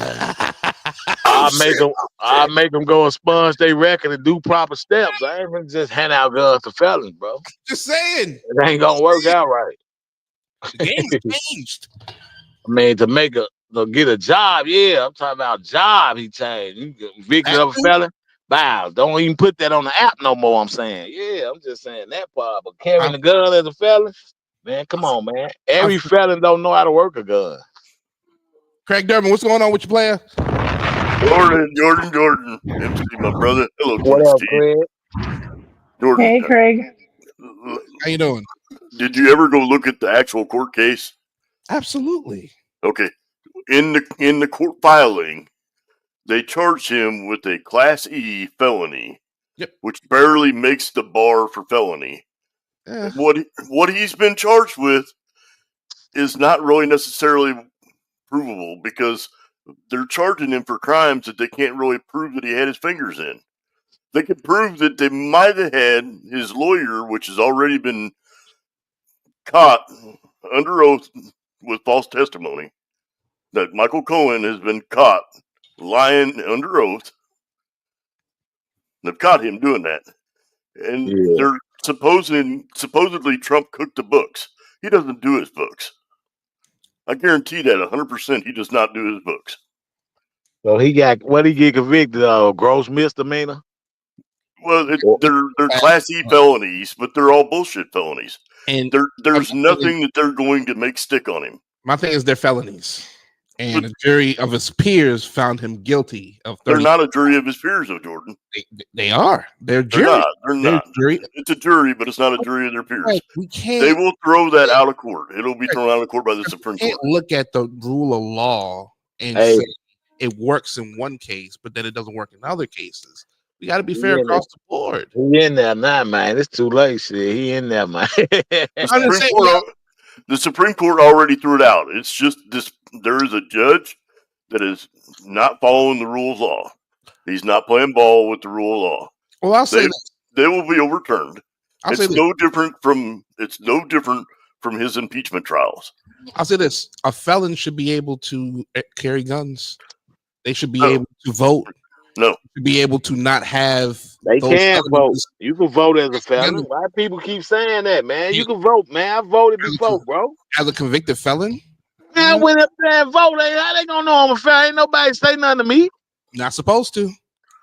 Man, I went up in there and voted, dog. A few years ago, I remember. I walked right up in there, la la la la la la. Voted. You can vote as a felon now. How I know a nigga who I went to the jail to pick up. They let him out to go vote. You can vote as a felon, man. That's old news, bro. What state? That's old technology. In Minnesota and Illinois, you can vote. There are states that you don't even have to show identification. You know, felon no more. That's an old act, bro. You under the old act, Jordan. So you can vote as you can vote as a felon. So you can vote as a felon. There are at least 6 states in this. But you can't own a gun? Yes, you can. You see how fucked up that is? You can own a gun. You just can't own. You can't own a rifle. You can own a rifle. You can't own a cartridge shooting gun. You can own black powder, and you can also own a crossbow. Right. And now you they've can own also a got black pepper bullets that you can own now too. yeah. Boy, you Guess can't what, own, Craig? I was can't at own an a auction. I was boy, at an auction bidding on a gun when I found out I could have a stuffed powder gun. I was bidding on one of them motherfuckers because they can't do nothing to me. No, they can't. You know what I'm saying? I was like, I'm finna get that. It was like a 44, but you gotta stuff it. But you And know what? shit. You know what? That'll still take somebody down. Oh, I know. Trust me, I know, man. So yeah, it's ways to go around stuff. Man, you can And have a rifle too from Walmart. yeah, is so there is a restoration of voting rights for felons. It's been common practice in the United States to make felons ineligible to vote, in some cases permanently. Over the last few decades, the general trend has been towards reinstating the right to vote at some point, although this is a state-by-state policy choice. Okay, it is. so there It is, is, Jordan. And here's the other there thing is too. paths for a felon, Sure. but it's not as easy, No. according to And what I'm looking at, as just going to the ballot box. the other side of that is a felon can go to the state and petition to have their records expunged.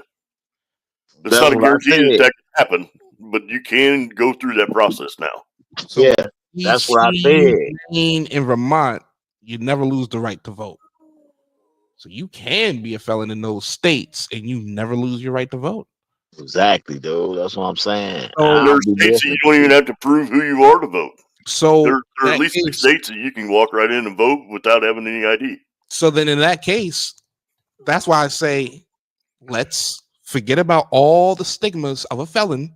Let's drop it and let's make it even across the board. I think that sounds about They fair. ain't gonna just give a felon everything, bro. Nah, they No, ain't some they're not. stuff fair. Not Work, let a everything, felon work. but Let a felon work. Let them get a place to stay. But I'm telling you, you ain't own no gun as a felon. If I was president, you're gonna have to. It's gonna be certain rules to apply. If you get down there and expunge your record, you can get you a certain type of rifle, a certain caliber in your home. oh, you broke up there. Protect their home, man. I ain't finna let you carry it on the street though. I mean, a lot of people say they'd rather be caught with it than without it. Man, they You know lying. what? You can decide. You can do anything you want to do, but you're still liable for the Yeah, consequences. man. Yeah, that's what I'm saying. I don't even get off into all that, dog. I wouldn't care what the rules is. I'm gonna do what I do, but I'm just saying. If it People, comes down to a situation where it's you protecting yours versus right, somebody coming at you, it right. doesn't matter what it is. You're Yeah, going to go do man. the time if it's necessary to protect yours. Exactly. That's what I was Period. gonna say. I End of wouldn't care story. about all that, man. I'm protecting mine, dog. I wouldn't care I about feel like their rules. I feel like that's the thinking though of a lot of people like that. Like, hey, even if I can't do it, I'm gonna protect me and mine. It is what it is. If somebody try to come in your house and you don't think you wouldn't take a car or a hammer or a knife or whatever if they was coming after yours, See, but I'm that's grabbing whatever's possible. It doesn't make no difference to me what the situation is. so kind of going back. Kind of going back to Trump, right? Are you gonna hold him accountable if things don't change in the first year of him being in office? I'm gonna I hold. I'm gonna do what I do day in and day out because at the end of the day, Jordan, what we're dealing with is somebody that's not a politician, and he failed because he didn't know what he was doing when he was getting into when he ran the first time, and he got his lunch handed to him. You know, And that's a failure. And he owns that. He has come out and said that he owns that.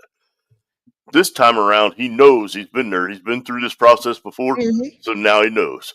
see, and And that's hey, why I if hey P. you're watching the things that he's doing right now, putting his cabinet together, he's not just picking his old boy club. he's I picking. know that it looks like that to you because I think that you really don't have a view of all these different intricate parts of the government that he's trying to address. Well, because the parts that he's trying to address doesn't help us It does. all It does. at all. 100%. I'm telling you right now, Elon Musk don't give a damn about UMC. I promise you that. I can promise you that. Man, I don't give a fuck about no musty nigga named Elon Musk, dog. I Guess don't even what? like that Though? dude. He's part of the Man, government. y'all act like He's part of the government now. That's the thing. He's part of the man, government. some niggas on daddy don't care about them. You think I care about a nigga named Elon Musk, man? Come on, And he's dog. part of the government. Man, that's No, he's one not. goofy. He's part of the government that your boy has put in office. So we have Care to about Trump. I'm just telling you what's real and what's right. That So shit they doing don't affect us. Is all I'm saying. That's why I know the real now. That stuff he be doing ain't gonna affect me and you, dog. Never. saying the same. You gonna be at work doing what you do. Go do what you do. Your days gonna still be the same, We bro. saying the same thing, but I'm saying he got 4 years to make 4 years, and I'm saying right. I'm not holding nothing against him. I ain't holding nothing against him if nothing changed in 1 year, bro. Why not? Because you can't change in 1 year. Shit, I can't. 1 year ain't nothing no more. No. But we brought him in not to change. We brought him in. We brought him in to change things immediately. We need help now. We don't need help down the road. We need help now as a country, right? What's he gonna do now that's gonna help us? A bunch of stuff that he already did, bro. He did a lot of stuff already. He did. He's done a lot of stuff already. Way more than they did. He's done a lot for corporations. I'll give him that. Way more than they did, I bet you. He's put millions of dollars in the pockets of CEOs across this country. I'll give him that. But I'm telling you right now, man, I didn't see. That's what it's all about, bro. That's why I'm telling you, it ain't gonna affect me and you directly. You still gonna get the same amounts of money you've been getting and be able to wiggle a little more. And see, I think that's a failure if that's the case, man. I need to be prosperous. I need to see more than what I've been seeing in the last couple of years. See, I'm holding that standard. Oh, yeah. Jordan, I'm going to say this to you simply. Oh, yeah. You should go talk business with T-Pain. T-Pain. Yeah, I'm telling you. I'm listening. You've got to quit looking at a narrow path, and you've got to open your mind up and think about the logistics of everything. Right. I have. Okay, when Trump was in office and we were producing and exporting oil to the world, we were at a situation where the price of oil was at $20 a barrel. So when we were buying fuel at the gas pump, it was $1.30 a gallon. What's the price of fuel right now? You tell me, because it's state by state. I live in a cheaper country. I live in a cheaper state for gas, to be honest with you. I'll give you the national average right now. $3 a gallon around here. A little less than that here. It was $3.59. Now it's $3.09, $2.89, $3.03. The average price right now is $3.90 a gallon. Damn. So you're telling me that Trump in his 4 years is going to lower that price down back to I'm going to tell you that the reason that they went after that is because the rich people in Washington stopped making money at $20 a barrel for oil. And when they went in and they stopped producing oil here, and the price went from $20 a barrel to $130 a barrel, they were back in their club again. See, Craig, why are we spending trillions of dollars in Ukraine right now? See, MC said it earlier, right? MC said it earlier. I don't think anything that's going to happen in the next few years is going to affect us, Craig. It's going to help the upper class. It's going to help the rich. It's going to affect Craig, a farm owner. So, and it may not affect me good, because if he starts slapping a bunch of tariffs on China, right, it's going to make it hard for me to make a living. Right. But and this is the point that people need to stop and think about. The role of the government is to make decisions for the majority of the people. Right. And not just for select few people. It's for the good of everybody. And that's the mindset has gotten twisted. And we've spent the last 40 or 50 years placating to specialized interest groups that have been in Washington spending money on these people, and they've gotten fat and lazy. And it's clear that the American people said, you know what, we want something different. So now that right. the American people got something different, I got one though. I got one quick one for you, George. 1 second, MC. We just gotta hold them accountable. I want us to hold them accountable, like we held Biden accountable for his 4 years. We didn't hold Biden accountable. Nobody held Biden accountable. I left Biden. They did. For 4 years, people said how much of a bad job he did. For 4 years, they held him to a T when it comes to being a president. And I want us to hold Trump to a higher standard in Delaware. We want to hold Trump to a higher standard. I don't want to hear him taking 100+ days off to golf. I don't want to hear that. He got work to do. Hey man, listen, George. How many days out of last year did Joe Biden spend at the beach in Delaware? Listen, George. Listen to me. We can do ifs and biffs and candy. We can do all that, but I'm focusing on Trump right now. Hey, guess what though? I don't want to hear no golf trips. I don't want to hear no random trips to Mar-a-Lago. Get your ass to work. Talk to me. Guess what though? Before, what day was the election? November 4th, 5th, something like that. November 5th. Man, 3 days later, government help for foreigners was cut off, B. Fuck wrong with you, man. Yeah, all them people in New York was getting all that. Boy, they got put out that same day. That's a lot he did in my eyes. When the last time you seen an illegal immigrant? Last week. Before the election. No, I ain't saying he put them out of the country. He cut off their funding. See, a big thing, MC, is that they're talking about that Trump is going to cut off their funding. I mean, what you rather do? Cut off your funding, go back home with your money, or go back home broke? They're saying Trump is going to have a mass deportation of 15 million illegal immigrants, I think, is the target goal. Do y'all really think that that's going to happen? Bro, he already cutting funds. He did it before. Just say. Well, we got to admit that the greatest president in history when it comes to immigration is, wait for it, Barack Obama. Oh shit! Shocking, right? Man, she was gonna hire cops, foreign cops, to put you in check. Barack wasn't doing nothing, man. He deported more illegal immigrants than any other president before him or after him. He did what? He deported more illegal immigrants than any president before him or after him. His nickname was the deporter in chief. He deported so many illegal immigrants.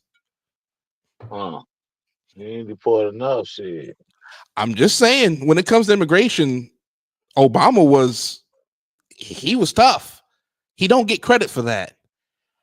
I want us to hold Trump to a degree of accountability that we didn't hold it to. Man, you got to hold Obama credible for more than that one little thing you just named, though, bro. You can't jump. Not only that, but if you want to talk about immigration issues, Obama was the one that installed all the cages in Texas that Trump got blamed on.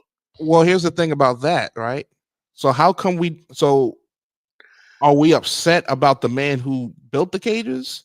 Are we upset about the man who filled the cages? Obama filled them. That was a problem. That was a problem before Trump took office. Okay, so let's give Obama credit. Obama paved the way for Trump to do what he did, right? Trump got rid of it. He was breaking it apart. See, Craig, this is the problem. You're not giving him no credit. You're not giving him no credit. This is the problem with politics. Is because when we like a side, we focus on that side, but we don't. I'm just saying. What I'm saying, Jordan, is that that Trump didn't start the problem. Trump was trying to come up with a solution for the problem. Trump took a problem because he said it in his run that immigration is horrible. We're having bad immigration. We're going to build a wall. That never happened, by the way. But he said a lot of things. There's only 500 miles left of that wall to build. And they're back to building it now. I can't even take that seriously. He said he was going to build a wall and Mexico was going to pay for it. That was a lie. That was politician bullshit. We knew did pay for it. We knew this. We did pay for it. No, Mexico. He said Mexico was going to pay for it. Mexico said, we ain't paying for shit. What you talking about? You can build the wall, but we're not paying for it. You know what I'm saying? I'm telling you right now that Mexico probably wishes that wall was there. Craig, I'm glad he Man. dropped that wall thing. That's the one thing that I was glad about that I didn't hear him say too much in this. No, the wall will get completed. That He will be didn't talk finished. so much about this fucking wall because it's so stupid. It's so not stupid. It's not stupid. Craig, do you know how drugs get into the country through Mexico? There's many ways, but there's two main ways. China. Look, I mean, look at the border. Look at the border. The route, T. I'm talking about as far as the route. Look at the border between the United States and Canada. Craig, they use either airplanes or tunnels. So this wall is not going to be as effective as people think that it's going to be because they have tunnels. Trump's already filled in tunnels, though. Come on, T. Hey, Jordan. He did the last time. Come on. When we were going through the whole 19 thing, that's what he was doing. That's what he was talking about the whole time. Every time he was on the freaking TV, that's what he was talking about. He was trying to build this wall. I ain't hear nothing about no tunnel. Yes, he was talking about tunnels and all sorts of shit. Jordan, you must not have paid attention. No, I absolutely have. And I know that Mexico didn't pay for this wall. And I know one thing. I know that this wall thing, did it really help anything in terms of immigration in Mexico? Like, did it really help? It didn't get built all the way though.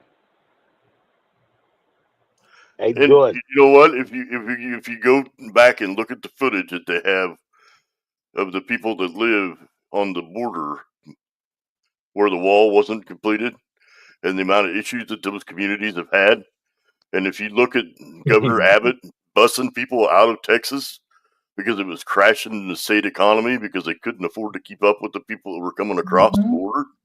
I think some charges should have been brought up against him. For what? What he did, I honestly feel like the charges arguably could have been treason. And let me tell you why. He busts these people from Texas, right, to New York, California, Chicago, spread all these people across the country for what? To make a point? To make a point that immigration is so bad that these people are in your neighborhoods? You said it, Craig. It was ruining the economy. And he needed something drastic. And he shipped these people all over the country. They were doing it anyway. And we're looking like they were doing it anyway. So the Biden administration was flying people to the interior of the country. So don't contain the problem. Let it spread. I never understood that thinking, me personally. Hey man, Jordan, your ass. Just imagine being at your local town, having thousands of people taking up your health and services, all of your food, all of these different things that you depend upon, not being able to get those resources because you have people that don't belong there taking up those resources. This is a problem I think that doesn't really affect me too much because I'm gonna be honest with you, I price myself out of a lot of resources. So like the programs that we're speaking of, I wouldn't have been able to get on to anyway. I'm just talking about just going to the store and buying a 12-pack of beer. You couldn't do that because there isn't any available. Going to the hospital to get stitches, you can't get in there because they're full with people that don't belong there. And so I know that in your mind that it doesn't make any sense to hold people accountable for being illegal immigrants. But when you break the law by coming into the country illegally, you are at that point a criminal. What about dreamers? What about them? Do they deserve to be shipped out of the country because both of their parents is from another country and they just so happen to be born here? Why didn't Congress take that up? No, I'm asking you from your perspective. My perspective is that Obama signed legislation into law that he didn't have the right to do, and he got passed for it. It's all on the black man. It's not. No, it's not. It's all on the black man. It's the black man's fault. He ruined the country. Why didn't? He ruined. Why didn't Congress vote on it? That's all I hear. Why didn't Congress vote on it? Why didn't they vote on it when Biden was in office? Because here's the thing, right? Democrats like to play nice. No, See, they don't. this is what They like to play dirty. About Republicans. They'll play dirty. They don't give a damn. They'll play dirty, and I feel like sometimes that's needed in politics. That's why I'm a little envious of Republicans, to be honest with you. Democrats are soft. They're not. And this They're is not soft. They spent trillions of dollars going after an impeachment. How much of that money could they have spent dealing with the Dreamers? Well, I mean, I'm gonna be completely honest with you. We've spent trillions and trillions of dollars in Ukraine.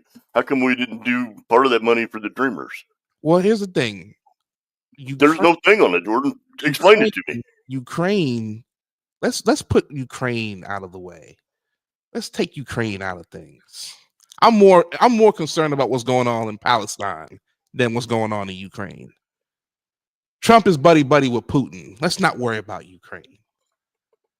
Now, Trump said that he was going to continue to give aid to Netanyahu. Why? That's the one thing that he's going to keep that Biden has is aid to Israel. Why is that?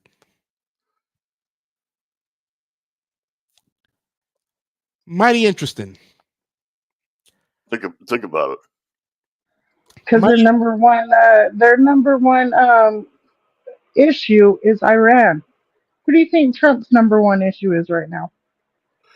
What kind of government is Israel? What kind of government do they have?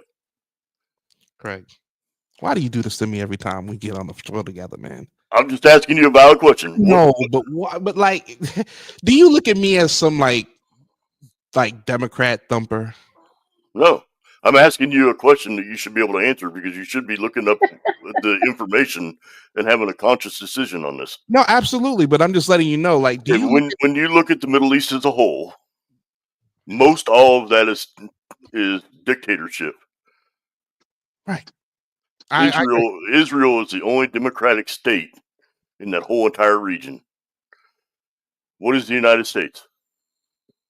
I wouldn't say we're so democratic right now, but it's supposed to be democratic.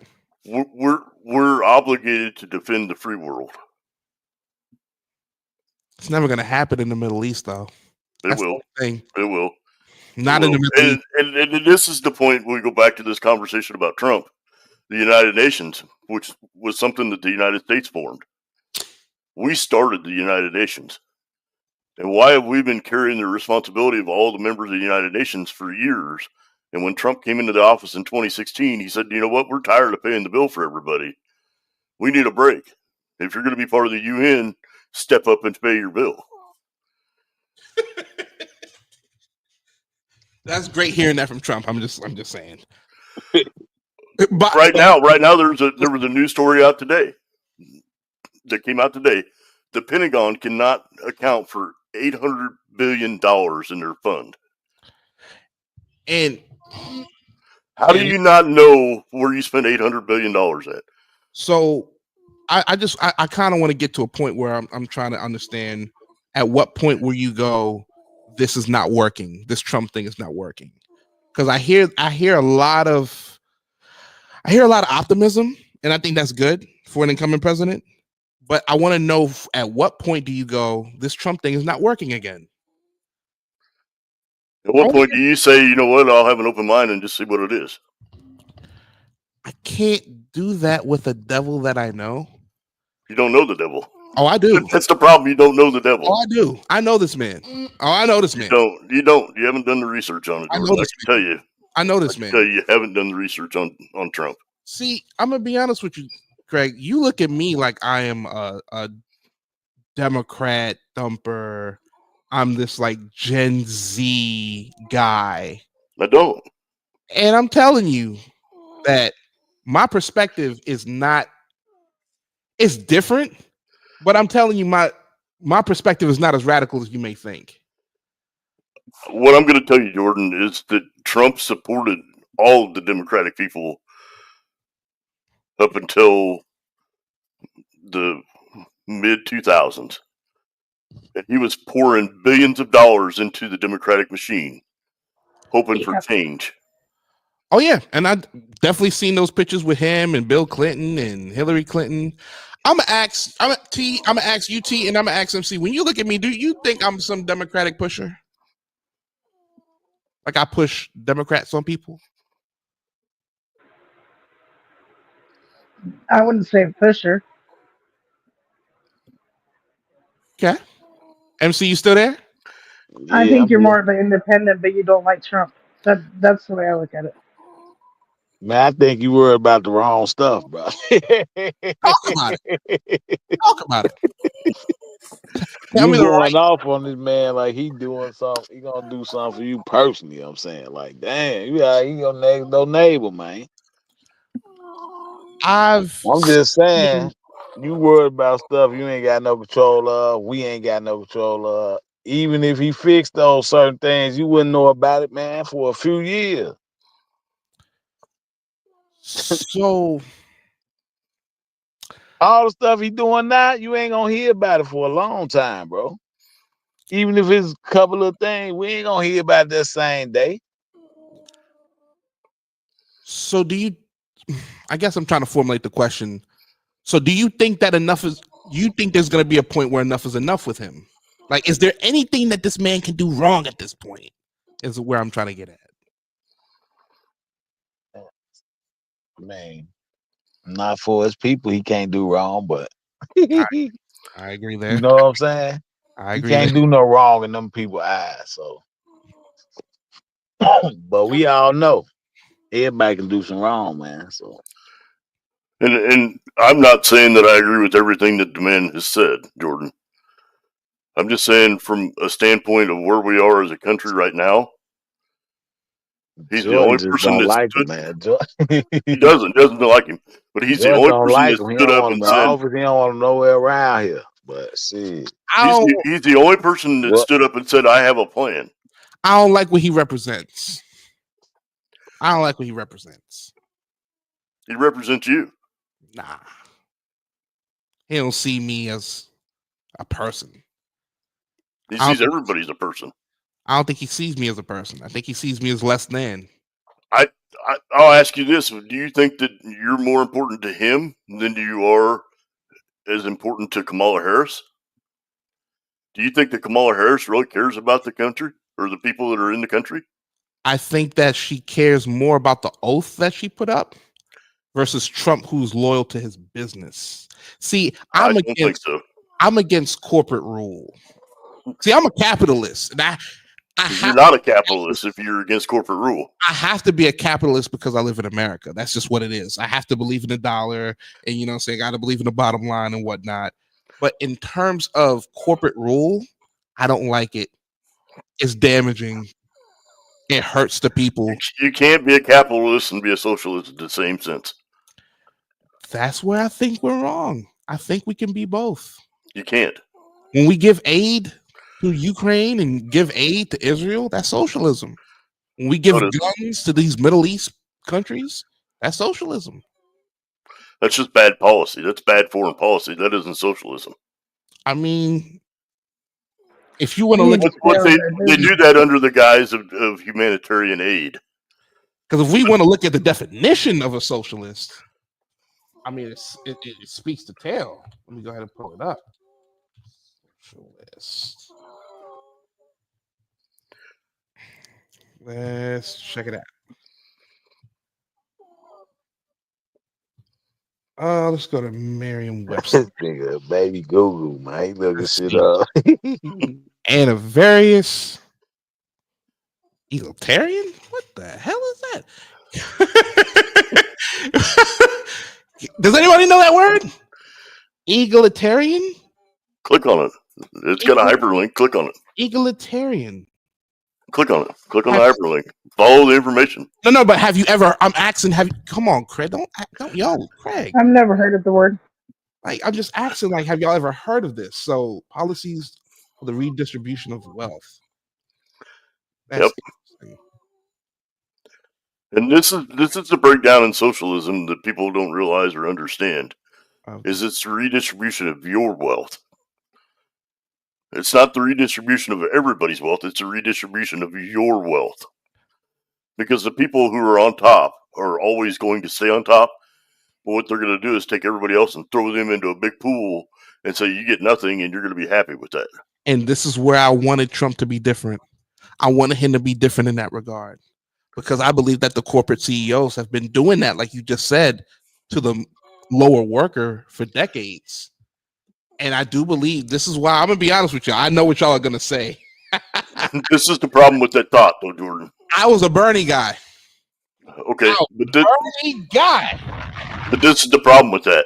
Okay, and they if you tax a corporation with taxes, you know what they do? They levy the price on the consumer. They pass that to the consumer. Because and this is the issue that we're at right now. So think about the mandate that the Biden administration put out on EVs. But here's the thing. But this is where I say that we needed somebody who would speak up for corporate rule in that regard. Because I agree, the money shouldn't go all the way to the top. I mean, the millions of the pandemic, the corporate CEOs banked in the millions in bonuses, record profits across the board for almost every damn business. To be completely honest with you, didn't bankroll anything for me and you. I agree. Okay, I certainly agree there. Okay, and at the same time that was all going on, what was going on off the coast of California? See, but this is why unions, I feel like, I'm sorry not to bounce around, Greg, sorry about that, but this is why I feel like unions are so important. Oh, what's going on, Dee? Every time I see family in the building, I drop a bomb. What up, Dee? Yeah. That's the problem with the unions. The unions aren't really supporting the union workers. And this is why I feel like the unions, they need to look at how the police have their unions set up, how strong they are, how no matter what a cop does, they're going to bat for their guy. I want a union like that for the people. And I agree with you yesterday, Craig. It should start with the teachers. I think the teachers need the first step. What up? I'm mad at you. Oh, Lord have mercy. MC, you're not going to change the whole subject on me like that. Come on, no. Why you like doing that for, bro? But what I want to hear. Let's go back to my question. When the pandemic broke out, what happened off the coast of California? Jordan, do you remember? Tell me and the people, Craig. Inform us. We didn't have any toilet paper. We didn't have any goods. And we had ships sitting off the coast that couldn't get freight into the country. Do you remember that? Oh, I remember those times. Absolutely. Okay, because we couldn't work. And people couldn't go do their jobs. And we had nothing that we could survive on. And we were paying China for those goods that we needed. We had no ability as a country to produce those goods that we needed right here. That didn't happen. Which is why I do believe that if Trump would have handled the pandemic a little better in that regard, in a lot of other regards, I think he would have got 8 years straight. I think people just saw the pandemic was just like, okay. And then they saw Biden, they saw a man who was obviously in no shape, which way, shape, or form to perform the highest duty, and was like, yeah, we don't want you either. Come on, Trump, come on back. Well, you got what you wanted. Now we got to hold him accountable. Now we got to make sure that everything you can hold Biden accountable. We have to do it. We can't look backwards, Craig. You can. You can look back to the 50 years that Joe Biden spent in Washington and what did he accomplish? Look forward. We can forget about the Central Park 5 for Trump. We can forget about the housing discrimination suits. We can forget about all that. We're gonna move forward, but we're gonna move forward understanding that he got to hold everything that he said he got to do, and if he don't, he got to go. I think that he accomplished more of what he said he was going to do when he got elected in 2016 than any other president's promised in the last 50 years. He would have been elected in 2020 if that was the case. He lost the election, sadly. That's not sadly to you because you're happy about that. Well, I mean, you know, you can't you can't come in and ask for a meal ticket, and then at the other side of the ticket say, "Oh, but by the way, I want to be a capitalist." Well, I'm a capitalist. You can't ask for a handout and then say, "Well, I want to be my own man and go out and earn my own way." I'm a capitalist in the standpoint of I understand how money works. I understand the bottom line is everything in business. I say fuck money because I don't have none. Do you see what I'm saying, though, Jordan? You can't come out and you didn't even vote for the guy. You can't come out and say you owe me. You can't come out and say you owe me because we put you in the White House. Wait, do that. Well, wait a minute, though, Craig. Because for 4 years we've been saying, and I sound like a broken record at this point, but I'm gonna say it anyway. Black people are the slaves of the Democratic Party. We're bound to them. Well, black men showed up for Trump. Was it me? No. But black men who look like me and share my skin complexion, they voted for Trump in big numbers. I think that we deserve a little bit more than what we've been given. I do. So by that same logic, do you think that since black people voted for Biden, that I should get a paycheck? Craig, I'm just asking you a fair question. I didn't vote for Biden, but do you think that I owe that? No, where does the bigger person? Where does? Drop that bomb, man. Hit that bomb button. I'm trying to understand. I'm trying to understand. It's a valid. It's a different Biden. Let's move on with Trump. We got him back in office, right? You didn't, and that's what I'm asking you. Would it be fair for Biden to give me a paycheck because I didn't vote for him? That's what you're asking me for. Here's the You're asking me for me to say that I agree with you that you should get paid for supporting somebody you didn't vote for. Craig, you're a white man. You're a white man. Hey, man. You got everything already. Hey, boy, listen to me. Whoa, wait a minute. I didn't want to go here tonight. Hey, listen to me, Mike. No, I didn't want to go here. You're a white man, sir. Oh, my goodness. You've gotten everything for the last 4 years, sir. Oh, shit. T, I love you, too. You a white woman. You've gotten everything for I ain't got shit to show. Don't put me in this because I ain't got shit. Hey, man, Jordan. What do you want, Craig? What do you I want you to see my perspective of what I'm trying to explain to you and what I'm trying to help you with, Jordan. Talk to me, MC. I ain't gonna even lie, dog. I'm listening. All the stuff you complain about, man, I think you got it all off the internet, B. I ain't trying to be slick this. You are. You are. Stand on it. Stand on it. You are. Stand on it, M Sizzle. Stand on it. You are. Plenty poor white people, B. I just don't be honest. When I hear people talking like that, I be like, man, what type of white people they be around? Because I'm a poor motherfucker. I know white motherfucker rob your ass for $10, boy. Shoot you in your fucking foot for $10. You know what I'm talking about? I don't be getting all them type of conversations. That's why I be like, what's that supposed to mean? I live in a suburb. I'm just saying, man. I live along a certain caliber of whites. Oh shit! Okay. Oh, okay. See, kind that sees me walking on the same walkway in the sidewalk, and they go around me. I live around. Well, guess what? I've been living in the burbs too, and now I still see poor white people. I'm saying I ain't trying to protect nobody, help up for them. You know a poor white person. I don't see all that. I don't. In my eyes, I don't just see a white person think they rich. MC, how long we've been buddies? For years, man. And have we ever had a situation where that's been an issue between me and you as buddies? Hell no. Nah. I mean, never. Only that when I first met you, only that look.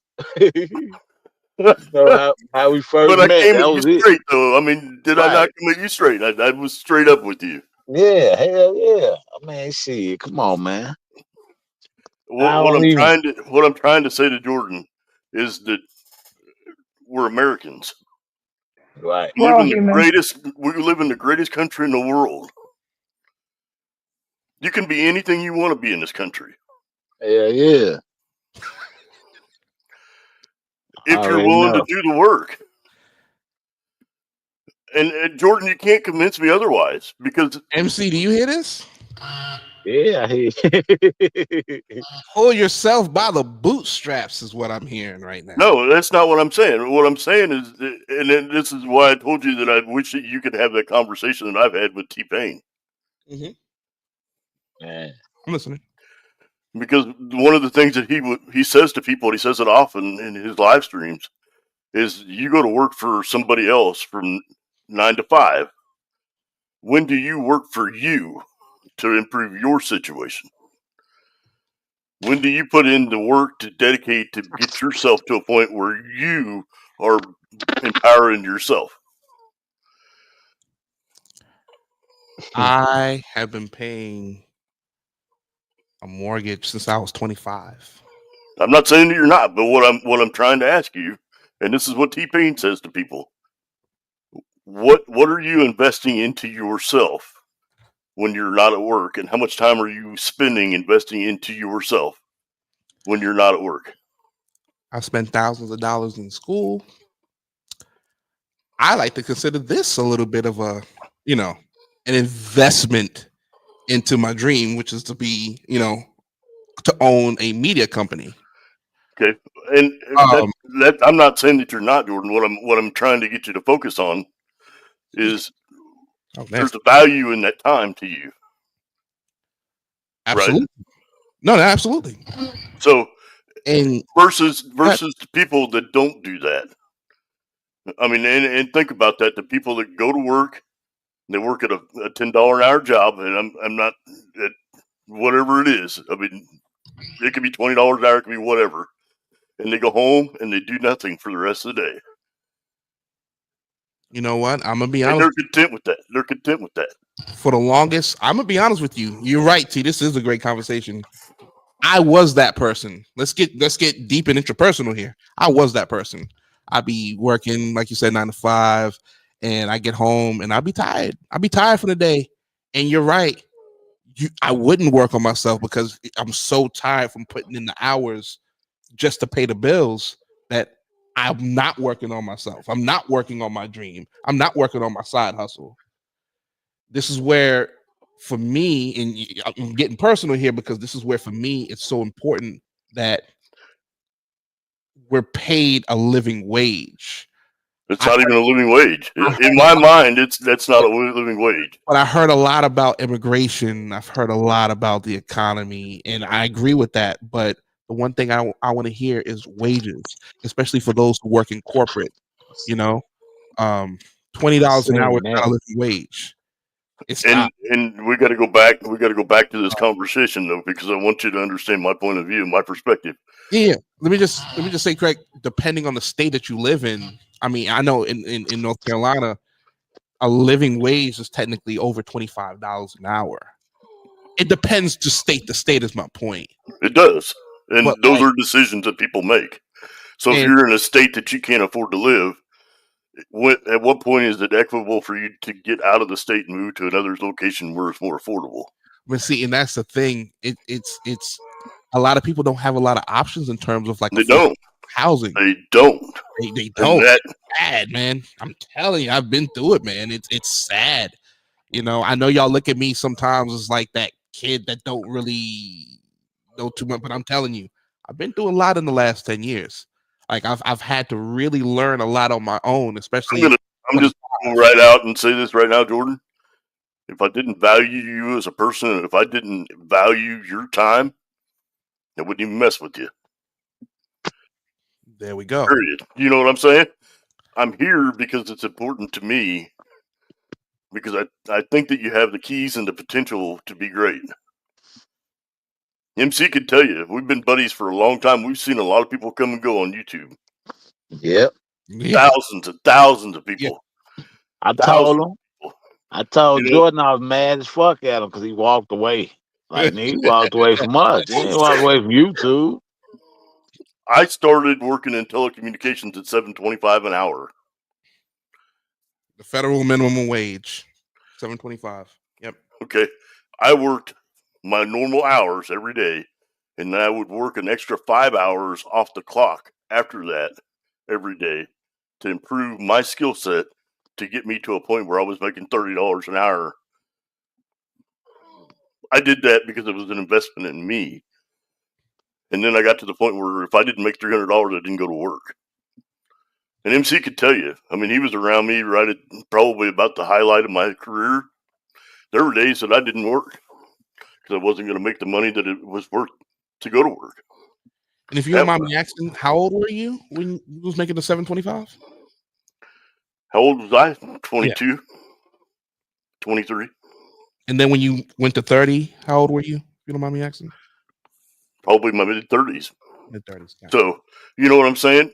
I had to work hard to get to that point. It wasn't handed to me. Yeah. Nobody gave that to me. I had to go earn it. I respect that.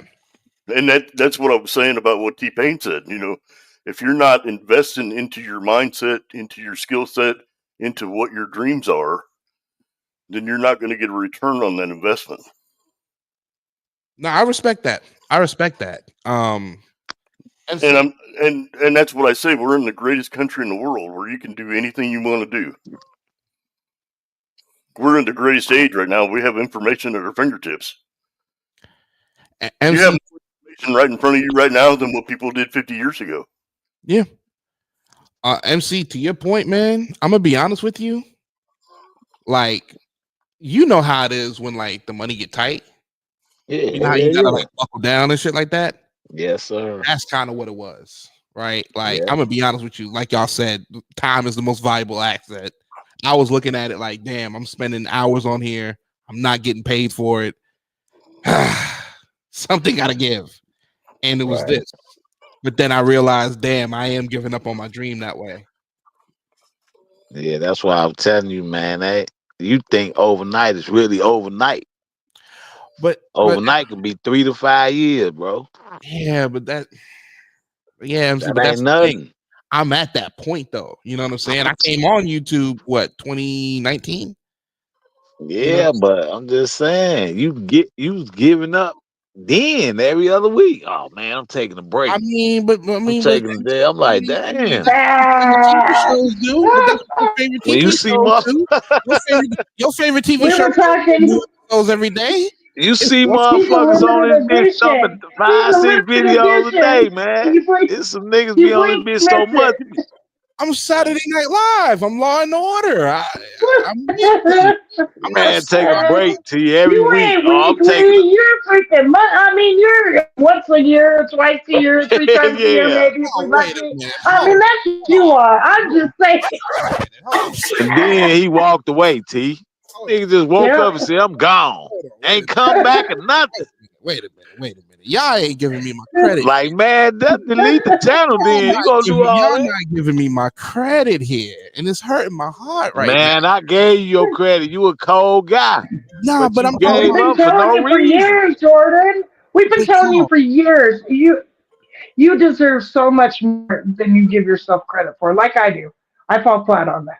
But I've been telling you for years. I seen you at 10 fucking K within a year if you stuck with it.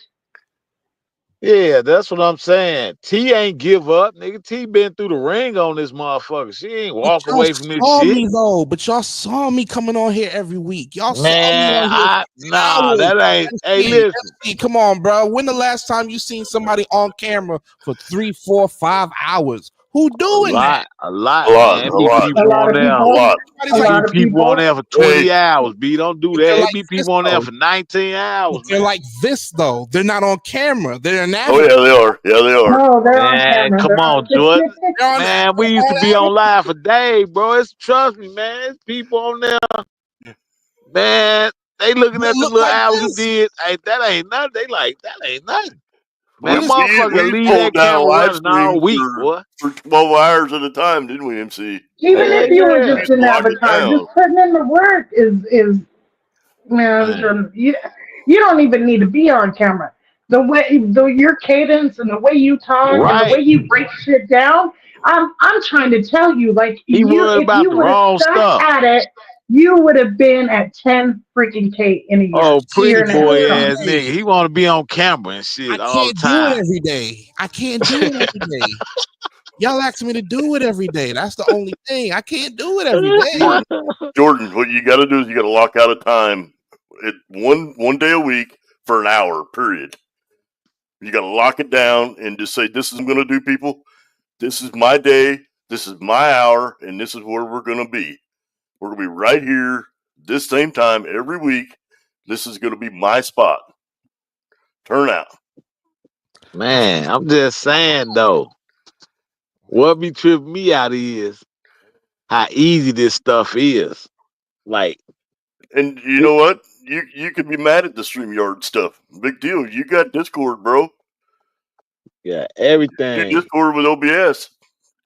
It's better than StreamYard. You're a gamer. You should know that, Jordan. Or you can go live from his phone, anything. I'm just saying, man. Yep. I ain't gonna let it Right. work. I mean, I ain't giving up on this shit. Even if I don't get what I be feeling like I deserve sometime. But man, niggas, I'm doing this shit, man. I like doing this shit, so I'm trying to get to Be the in your point corner where every minute of the day. right. I'm trying to get to the point because let's be honest, man. Like, there's a lot of people, and I ain't like there's a lot of people who wouldn't be doing this if they wasn't getting paid for it. A lot of people don't love this. You're not gonna make $1 million at this, Jordan. Oh no, for sure. But And honestly, 100, 200, 300 a month. I don't think that's out of the realm of possibility. it's a hard push. Man. Ask MC about it. You know what I'm Jordan, saying? you gotta That's a go hard around push. there, boy. Trust me. And that man. Salute, Bonnet. Let me drop a bomb for that. Look at New York. New York do similar to you. New York, he do what he do. He ain't giving up, man. Nobody show up or nothing. He going. Right. You gonna Yeah. see the show Does he know regardless. Random? See? Does he know Mr. Random? No. Fucking Random dropped 40 videos in the last week. Yeah, man. It's a lot. I'm just saying, Jordan. I don't know if I can do the everyday content. You don't have Yeah, to. but you can can't chop up do your that. video and do it that way. Say that one more time. You can chop up your videos that you do and drop videos when the days you ain't on. Those days you could be dropping little inserts from your live streams. Or you could throw a Give question out there, people Jordan. something to look at. You could chop a question up and say, "Hey, you know what? I'm feeling this question today. Drop me a hint. What are you thinking? What do you think about this situation?" There's a lot of you've got skills, Jordan. I You You're appreciate do. selling yourself short.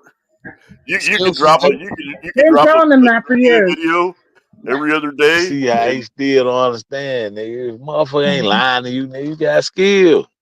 I You hear you. fit for this shit. I'm just saying, how could a motherfucker give up so fast 'cause you ain't make $1 million, nigga?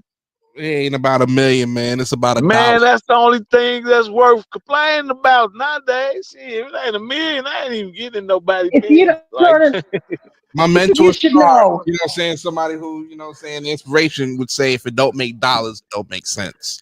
And that's just a capitalist talking right there. yeah, but But not Jordan, overnight you though. should know that if it's not worth, if you didn't have to struggle to get it, it wasn't worth having in the first place. right. And meanwhile, in the dead of night, when you're sleeping, the Fed's still printing dollars and driving the value of your money down on a daily basis. Yeah, they definitely doing that.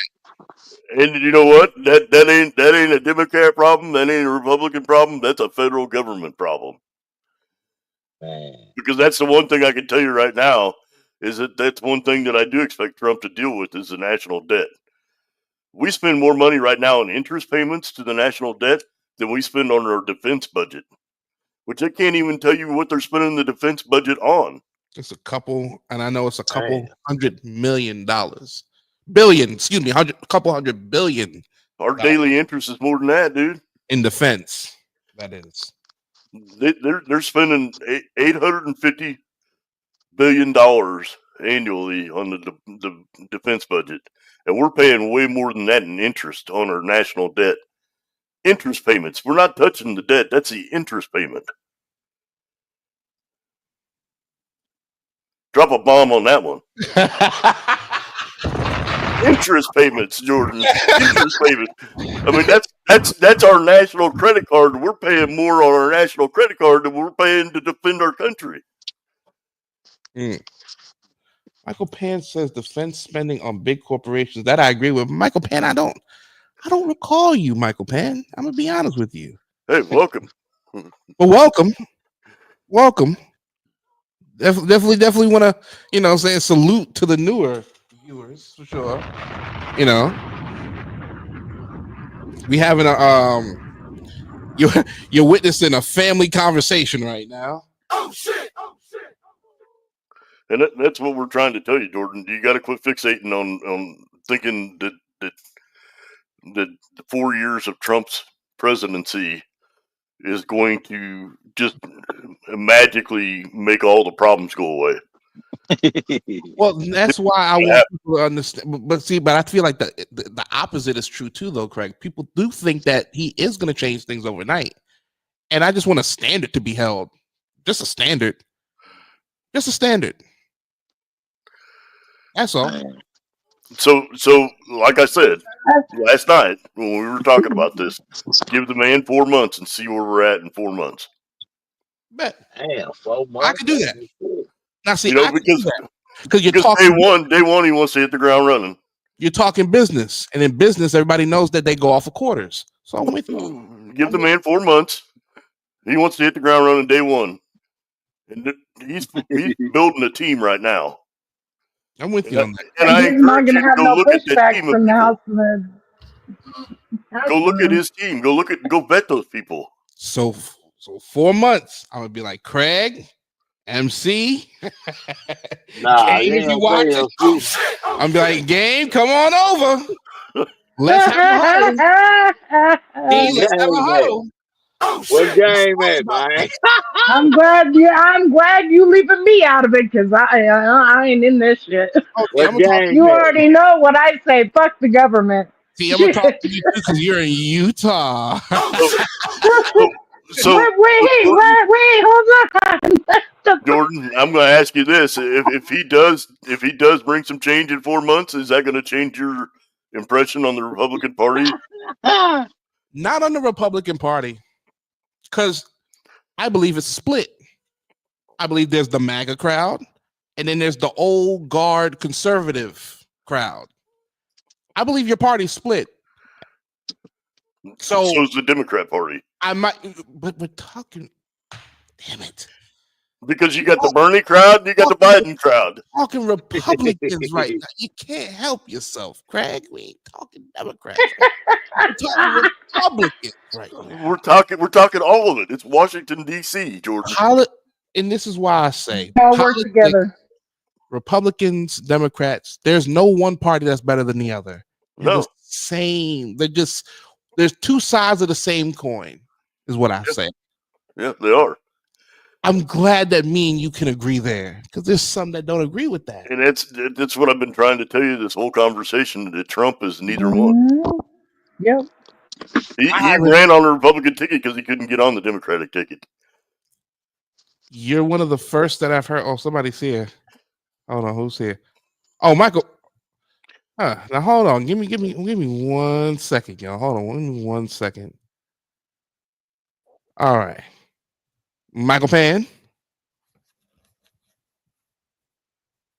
Michael Pan going once. Yes, I'm here.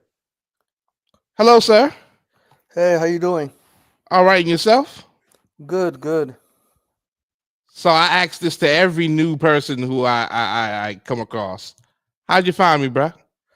I just saw on YouTube just now. I was on YouTube about maybe 10-20 minutes ago, looking for to see if there's any anything trending, and then Curious to know that you guys had a live show. You guys were doing live, and we're just curious, like, what you guys talking about? Excuse me, talking about. And I saw the title: Does Black people deserve reparations for delivering the White House to Trump and Republicans? Uh-huh. Yep, that's the question of the night. Yeah, I know I was probably late to it. You guys probably like discussed you guys probably like discussed the beginning of it, anyways. I mean, we did. We discussed a bit, but you can give your opinion. That's fine. Okay, yeah. Like I just wanted to hear like your opinion. Do you think Trump will do it after black voters deliver Trump? Oh, you're asking me my question. Yeah. I mean, Oh, I've heard opinion, of course, but I'll just okay. I'll answer your question.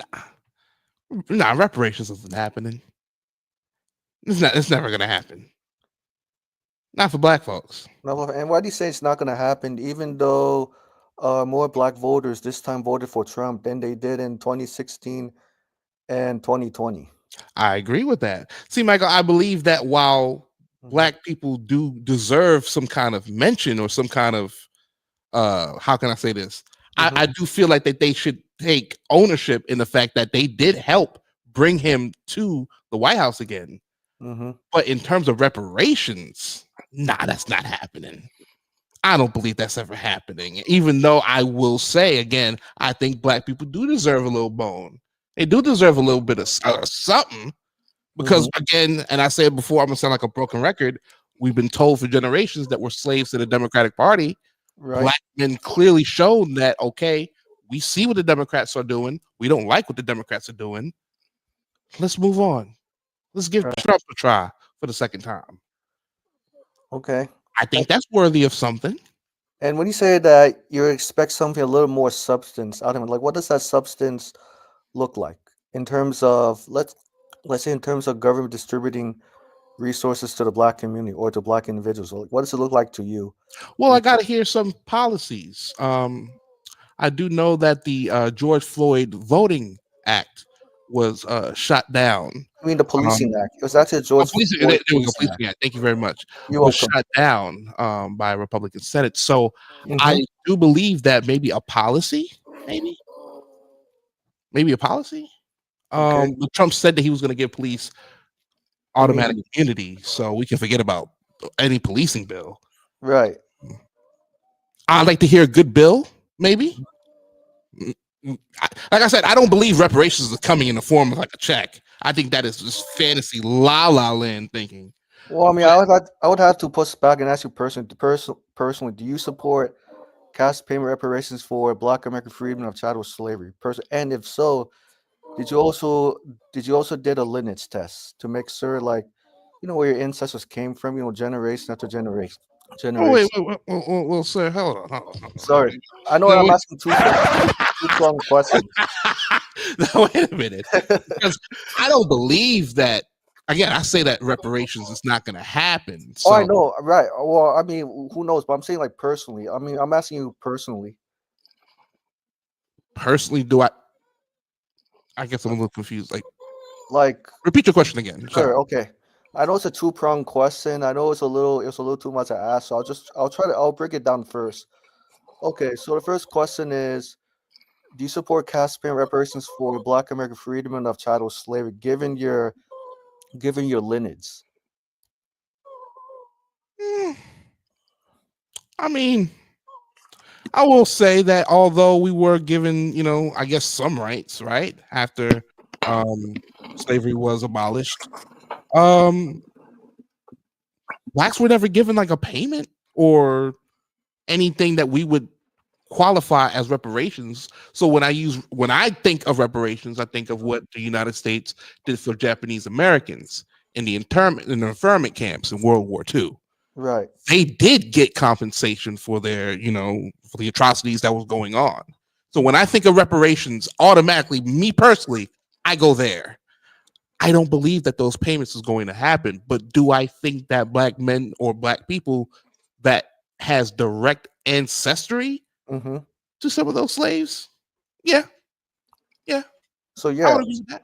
yeah. So in other words, you're saying yes, you personally support cash payment reparations for the Black American freedmen of chattel slavery. But then Well, you when don't you say, I'm not going to say that I agree because again, I don't think it's going to happen. But do right. I think that something needs to come to Black people? Yes, I do. Do I think reparations? No, I don't think that's I happening. mean, right. I'm saying like regardless if it happens or does not happen, I mean time will tell. I'm just asking you like personally, and if so, have you done like a lineage test? Because not everybody's going to qualify. Not all Black people are going to qualify for reparations based on lineage if they can trace their ancestors. And I'm just going to have to kind of push back about Japanese people receiving reparations. Japanese people did receive reparations in the form of cash payment. Mhm, Japanese people did not need, 400-year study at all. It was like a short study, and they got the cash mhm, payment reparations implemented, or the government dispersed cash mhm. to Japanese. And I would say reparations is going to happen. But the only question is those people who don't want it to happen. And when I say those people don't want it to happen, meaning those who are non-descendants of chattel slaves don't want reparations to happen. It can happen because if we can afford to give money to the Jews, give money to Native Americans, money to migrants, then we definitely can afford reparations for the Black American freedmen of chattel slavery. Because other groups who came to America, they couldn't, they wouldn't be here today if it weren't for the Black American freedmen of chattel slavery. So, Michael, European, you've been saying that phrase a couple times, right? So, is this something that you really do focus in on in terms of reparations? Is this something that you really dedicated yourself to? You, I'll say this. So there are times I did focus about, like about non-race based policies, but then when I think about it, like we can't get to healing unless we address reparations first. Because what's Hmm. yes, and I say that because I'm not saying you were a Democrat before, because I'm sure you saw if you were a Democrat, you probably saw a lot of like, a lot of backlash. You probably see a lot of pushback because whenever Democrats propose policies for everybody, it doesn't necessarily mean they're going to include Black people. And I'm pretty sure Mhm, you notice it. It makes you very frustrated because mhm. 90% of Black voters were, I always use the past tense, were the backbone of the Democrats. And Democrats took them for granted and told them just like, told them to like just vote for us. Don't say anything. Don't make demands. And I understand it makes the Black voters very upset because they worked very hard for Democrats and they demand something tangible or substance. Because other groups got some received substance from Democrats except for Black voters. So That's interesting. yes, That's yeah, interesting that you say that. Craig, you want to jump in or you want to ask a question on this? Well, the one thing that I would like to ask sir. is, Jordan, have you done the research on the? This is going to be kind of hard for me to kind of formulate into perspective, but were the African American people, which what they would term that as, were economically prior to 1960 to where they are economically present day within the social classes of the United States? Have you looked at the change of how that impact has happened over the last, what I'm going to call, 60 years, right?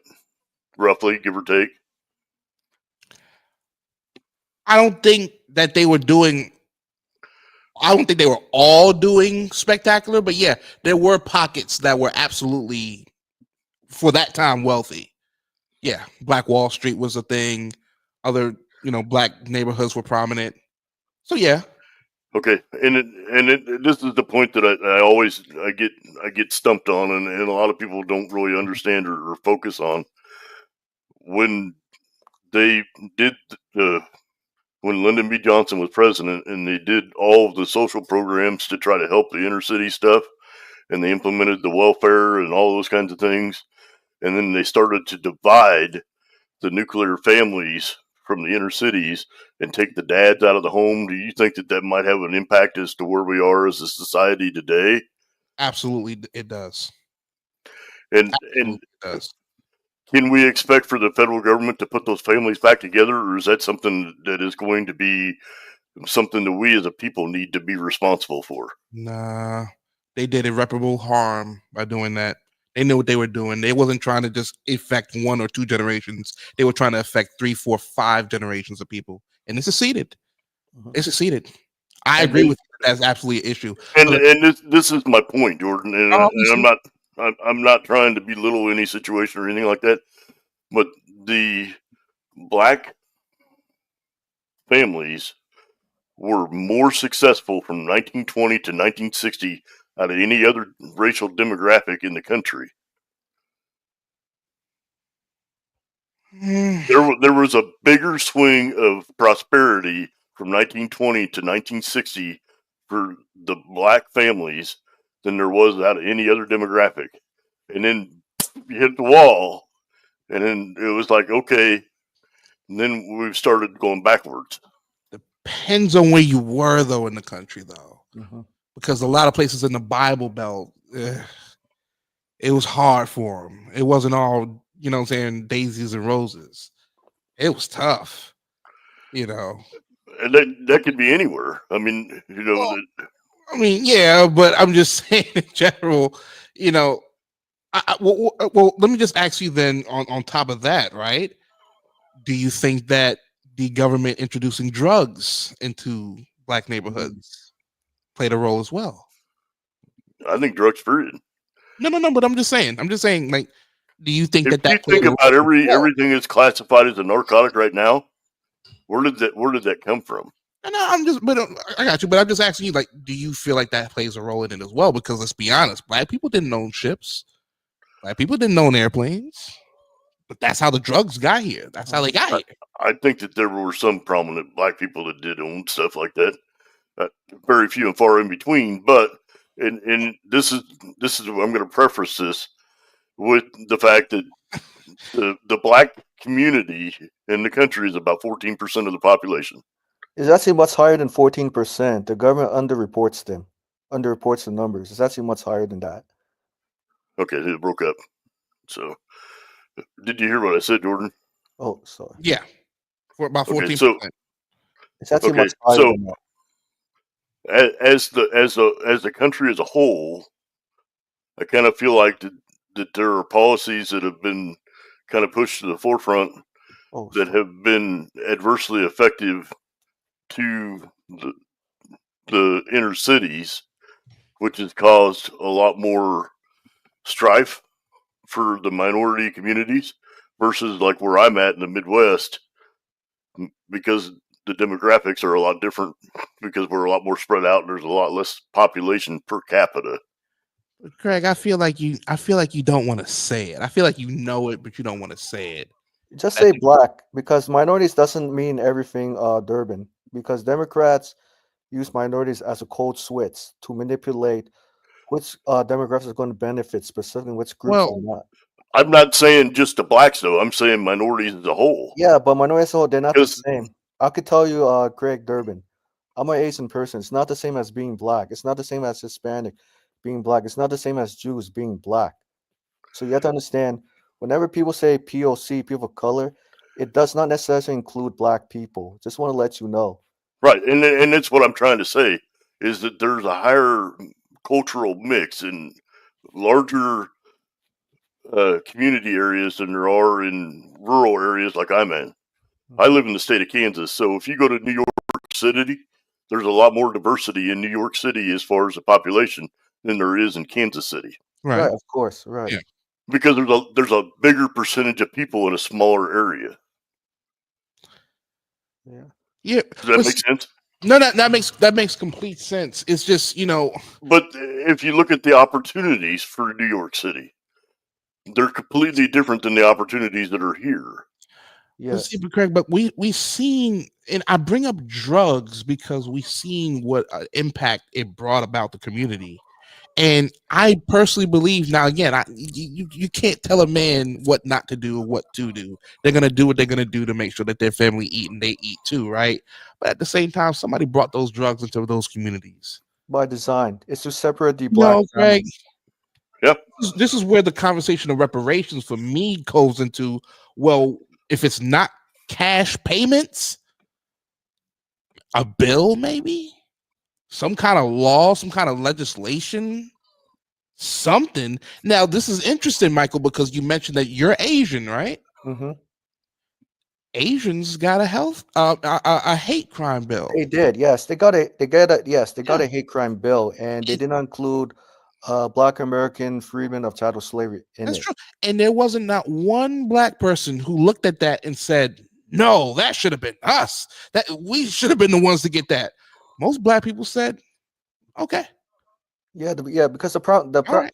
the problem with the Congressional Black Caucus is because there are too many senior citizens. They're already like at the age of Alzheimer or past the age of retirement, and they're from the civil rights era. And of course, they're not going to think about the next generation of Black Americans who want to do well economically, who want to get, of course, reparations, because reparations are owed to their ancestors, their aunt, uncles, and goes back to many generations.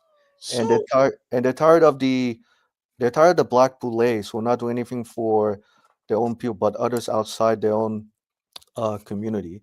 so, Michael, And let me ask you a question, if sure. you don't mind me Yeah, asking. go ahead, And sir. T, you can come on back up. I'll drop the link for you again, please, because I'm at least be on here for at least. I got work in the morning, but I know I'm gonna be on here for at least another 30 minutes. So it is what it is. So Michael, so if you don't mind me asking, I mean, Sure. with all due respect, Yeah, you go ahead. you are American, right? Yes, I was born in the States, Okay, okay, near okay, Canada. okay, oh, I lived in Virginia most of my life, almost 40 years. okay, okay. Cool.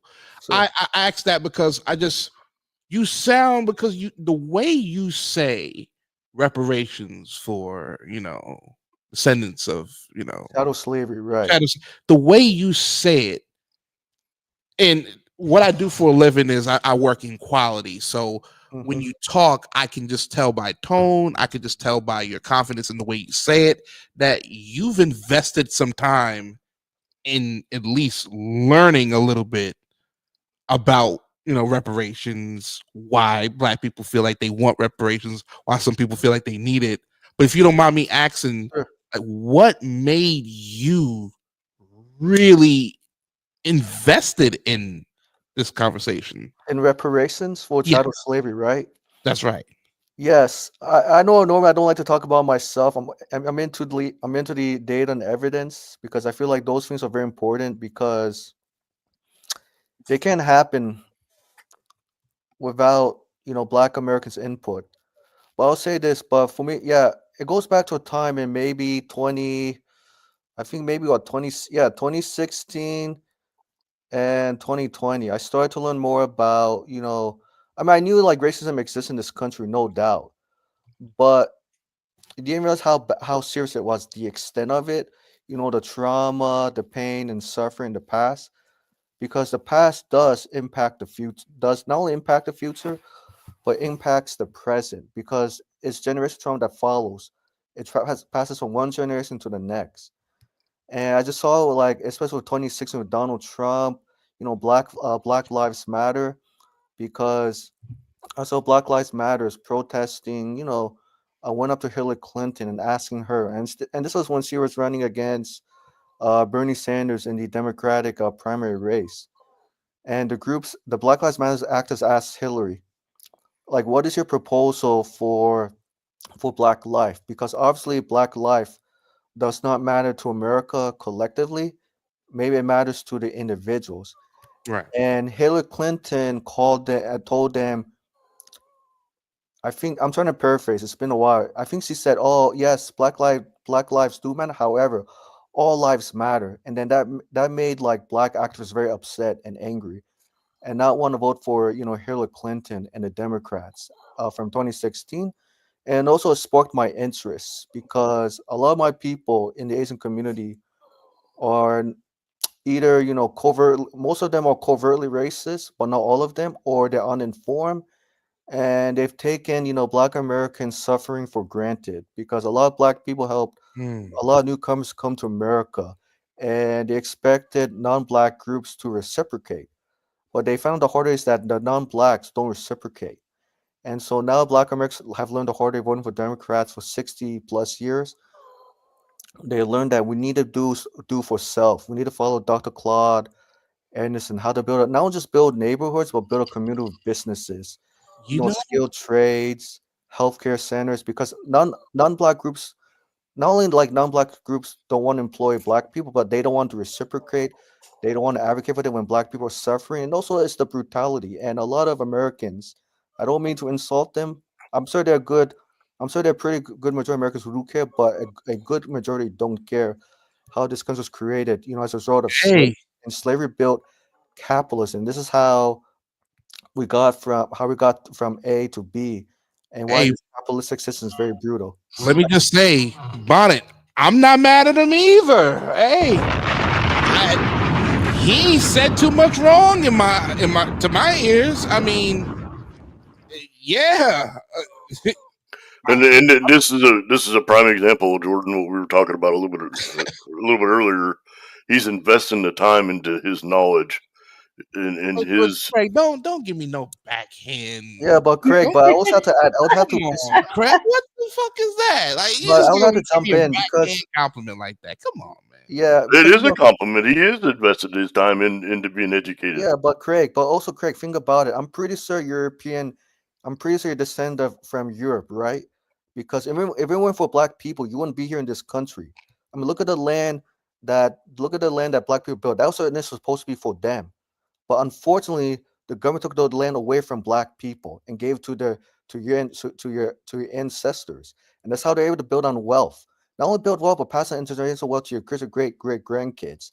Because when you mentioned about working hard, pulling some of your bootstraps, did you know like majority of the Europeans who came to this country, they didn't put themselves out of bootstraps. The government resources were made available to them: farming, land, business, and black Americans had to work hard, twice as hard as white people, but they can't accumulate wealth because of redlining, slavery, land theft, property taken away, eminent domain. And so a lot of policies. And because when we say put yourself on bootstraps, are we really talking about who didn't put themselves up and who did? Because No, and I don't recall saying anything about pulling well, I'm anybody up just by saying the like bootstraps. when you're talking about like working hard, but in this country, I'll it's hold it not down. I'll be right about back. Y'all hold it down. yeah, I mean, it's great to work hard, but you also have to look at this. It's about who you know and what you know at the same time. I could work twice as hard, right? But it doesn't mean I'm going to get the job because it's about who you know. So we have to understand it's a system we live in. We live based on if you're poor, you don't have a lot of networks to grow. You don't have your chances of climbing out of the your chance of climbing the economic ladder is very slim compared to some who's born into a well or into a rich family. They have a higher chance not only maintain the economic ladder, but a higher chance to surpass their parents' economic ladder due to social networks, friends, families, and business, and of course who you know. And yes, it's what you know is important too. So if you're gonna talk about working hard, investing yourself extra, you also have to look at the income and wealth inequality that have existed in the last 40, 50 years. And it's getting worse and worse. It's not gonna get better and better until we demand something. And it doesn't matter who's in office, regardless of Democrats, Republicans, both of them maintain the income wealth inequality for 40 plus years. And listen to what you guys said about Donald Trump. Do I think Donald Trump is going to end mass immigration? Sure, right? But I'll say this. I mean, yeah, he will close the border, but when it comes to like taxes, make America great again, we always have to ask this question: who is he making America great for? Whom and whom he's not? Because that's the point he's not telling his supporters specifically. Because he's very great at talking. He knows how to say the right thing, speaking populist message. But if you look at reality and at the evidence, Donald Trump's tax cuts only benefit people at the top, people in big corporations. So he cut taxes for working class and middle class people. Yes, he did when it comes to cutting his statutory tax rate. But if you look at the effective tax rates, working class and middle class people pay slightly more because Donald Trump took away the tax breaks from them and gave it to the people at the top in big corporations. And after tax cuts were implemented to law, one company named Carrier, I think it's an Asian company, decided to ship Okay. jobs overseas. Carrier's the United States company. Right, United States company, right? Decided to ship jobs overseas and not give employees a raise. You know, that was what Trump promised, but what he didn't say that it's not guaranteed that companies will create a lot of jobs, pay their workers a living wage, because there's no stipulations. It's really up to the companies to do it or not. And so that's why I think some people need to be. That's why I think people. I think, excuse me. Well, I think people need to be aware of his policies. And I mean, I understand their frustration why they voted for him over the Democratic candidates. I get it because Democrats have failed, working class people in the last 40, 50 years. The number of unions has dropped. Democrats were Republicans to outsource jobs to Mexico, Canada, especially with Bill Clinton signing NAFTA and working with Republicans. And yes, they're part of they are on the same team of Okay, let me benefits. ask you two questions. Then one is about NAFTA. What was Trump repealed NAFTA? That was one of his Well, first he acts. actually ratified it. He didn't end NAFTA. He ratified it. There's a No, he difference. removed it. It was he eliminated NAFTA. Okay, yeah. I mean, okay, fine. He eliminated, but doesn't mean that he brought the same jobs that were created 40, 50 years ago. These jobs that are coming back, especially factories, these jobs are like high tech. And if you work in high tech factories without college degrees, which is fine, you're going to have to go back to school to retrain, to upskill, because it doesn't demand a lot of physical labor, unlike 40, 50 years ago. And that's one thing he didn't tell his supporters. The jobs that are coming back, they're going to require upskilling. And it's going to be up to you guys to spend money, invest money and time into your vocational training See, for the this pay. is where I feel like Craig. This is where I feel like you got an advantage because you're technically sound. You have a big. And I want to go back to this conversation, and this was the other part of the question that I was going to ask Michael Mhm. is Trump has dedicated a lot more time into actually looking at what policies are from the past and what could be done, and like the regulatory stuff that he worked on in his first term, the amount of regulations that they cut to open up the ability for business to thrive, it helps everybody, because if you have more industry, you have more jobs, and with more jobs, then you have better opportunities for people to climb ladders because there's more available workspaces. Well, Craig, is that the theory? I mean, that's a That is theory, but in reality, that yeah. isn't a theory. That's a reality, because But they were having a hard time filling job positions when he was in office prior to COVID.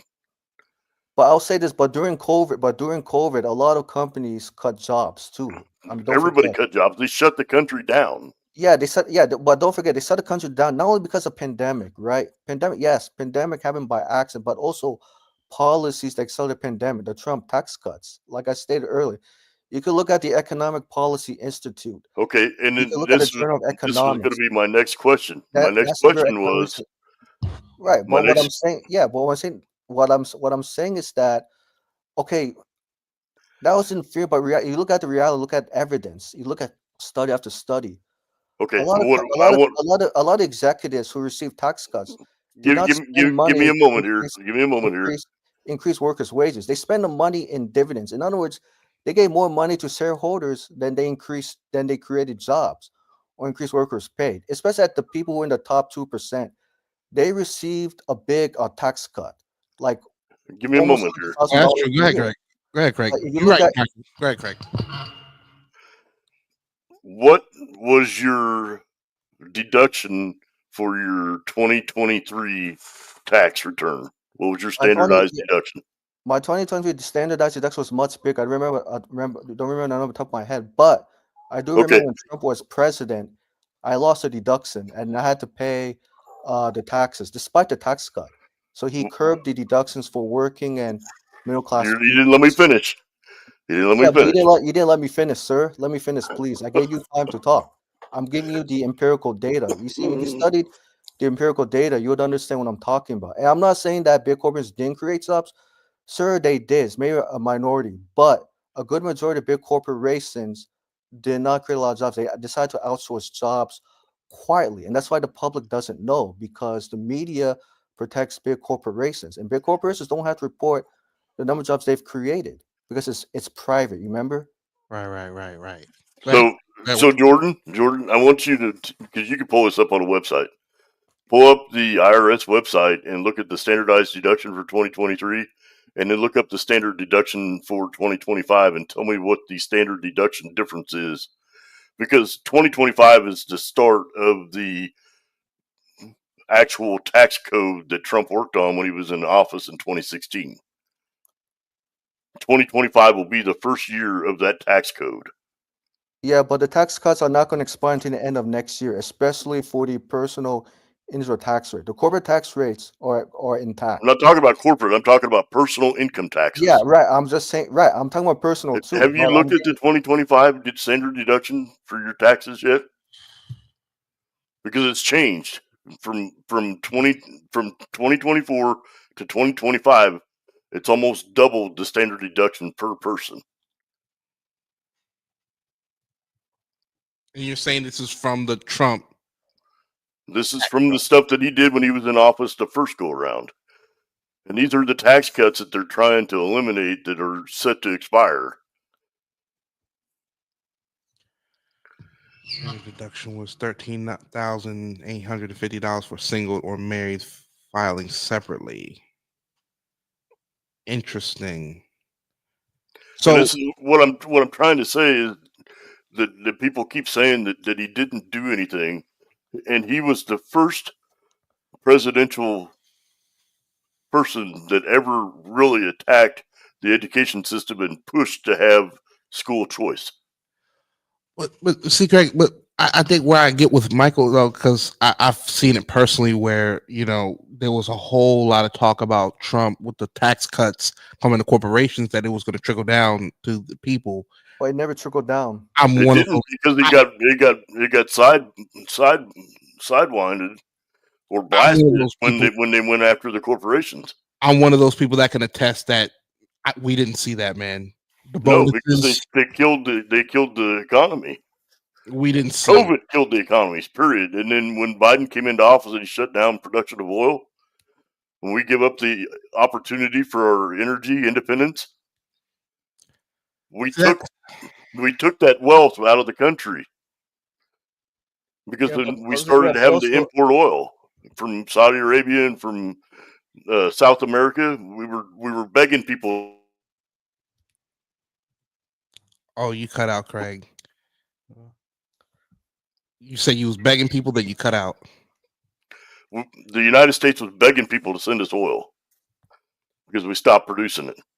MC, you can come on back, man. I'll drop the link for you again if you want to come on back. I'm rocking out for at least another 20 minutes. So when the price of oil, which is the world economy, that's the price of oil is the world economic standard, went from $20 a barrel to $120 a barrel. That had a negative impact on the United States economy, which froze any kind of progress that Trump had made in his first 4 years of office. So, because it affects everything. The cost of oil affects all of industry. See, because I just that was so. Tell me one product that you go to the store that isn't wrapped in plastic. And that's part of why I look at where it was made from, and there's a lot of things that's not made in the U.S. It's made overseas. Trump said that that was going to change, that there was going to be a lot of American-made products. It didn't happen because the corporations realized that it's cheaper to make it outside. Overseas. Exactly. That means corporations receive tax breaks under Donald Trump. But we're America first, right? Supposed to. And yeah, in theory we're supposed to, but reality we're not. Because Donald Trump continued the same He never got a chance to. Precedents. But I'm just giving you a historical perspective. Doesn't matter, like I said earlier, Republican, Democrats, therefore corporations. Go back to Reagan or trickle down Reaganomics. Reaganomics still has an impact to this very day today, 43 years later. And we have not closed the wound. And the income wealth gap is still high, much higher Then Reagan cut taxes in 1981. Okay, More jobs were lost under Reagan than jobs he brought back home, and the jobs he created back home were actually service industries, and it took the economy longer to recover because we outsourced good union-paying jobs to developing countries. And what were Pretty the Ice jobs? T mentioned Reaganomics earlier. Sorry about that. let's go back to Bill Clinton's first term when they sent out uh, the incentive checks. You remember Yeah, that? I remember that. Yeah, he raised the personal income tax rate to 39.6% from 31% in 1991. And he came to office at the end of a recession, but the recovery was very, very weak Okay, in and his first year. they sent out stimulus checks. Do you remember that? Stimulus tax, I don't recall, but I do know How that old were you in 1990? 1993, I was probably like 7 or 8 years old, and my parents owned a small business. I still own a small business to this day. But Okay, what I can tell you is that Clinton increased the personal tax rate at 39.6%. People make above $250,000 a year. If you adjust it for inflation, that's probably close to $1 million. And he raised the corporate tax rate to 35% from, I don't remember, from 33 or 34% to $1 million. okay. When did the housing market crash? The housing market started to crash in 2007, 2008, but the impacts are still there because homeowners were never received a government bailout, and the government decided to bail out GM and housing industries, but not homeowners. And by the way, Bill Clinton signed two deregulations into law. One was 1999, and the other was 2000. I know he definitely repealed the Glass-Steagall Act, which allowed commercial banks and community banks to merge, meaning banks could sell subprime mortgages to customers without considering their income, without considering their ability to pay off their mortgage, That's for more than that's what 10 crashed years. the economy was those subprime loans. Hmm. Yep, a big time, and the effect wasn't felt till Obama was in office. And this is where I'll say, Craig, this is where I think that Republicans and Democrats are two sides of the same coin, because it was Obama's administration that bailed out the banks. Hmm. So, Not just the banks, Yeah, right, GM, we GM, just said he it, bailed out GM, GM the too. automotive industry, absolutely. GM, Chrysler. There were a lot of companies that they bailed out, So my point is and that, we're still doing that. We're still subsidizing the student loan department. so the point is, like, Craig, is like, people see the Republican Party as the better of the two parties, and I'm telling people They're not. both. They Both are, are, and I've yeah, said that for a long time, Jordan. Both of them. And this yeah, is the problem: is that the federal government has got to the point where we can't sustain it. Yeah, They need to right. scale the federal great. government back. And this is the one argument. And this is hit the oh shit button right now. Put your disclaimer up. Put your disclaimer up, because I'm going to hit a topic right now that's going to brush some heads. I can't do it. Excuse me, I can't do it because I don't pay for StreamYard no more. So Okay, so be careful, please, Craig. Come on, I just came back. Please, if you don't mind. Oh shit! Be careful. Go ahead. the states have been robbed of their rights, and this is one of the things that Trump has said. The federal government needs to get out of state commerce and let states do their own business. But Craig, does that make us united? Yes, If Mississippi can do something that New York can't, yes, or California can do something that Carolina can, yes. that doesn't make us united, Craig. That makes It us does. very It much does. Craig, It divided. does, because we're What do not you paying Washington to oversee stuff that should be voted on and dealt with in the state. But isn't that the theory of the federal government, to have pretty much to The federal be that government's role is to overwhelming rule? control. The federal government's role is to control security and interstate commerce. See, Craig, what scares me is that when I think about divided states, I think of the Civil War. Mhm. It's not divided in that manner, and that's what I'm trying to explain to you. Our states should be dealing with their own commerce. We should elect people in our own state to run our own state's economy. And the only time that the federal government should interact with that economy is when it's state-to-state economy. So the rest of the time, they should get the hell out of the business. So will you extend that to different laws as well, like marijuana laws? Yes, absolutely. That should be a state-by-state law. But there's a problem with state-by-state law leaving it up to the states to regulate marijuana. It could be violate constitutional amendments, constitutional rights, and also specific clause in the Constitution.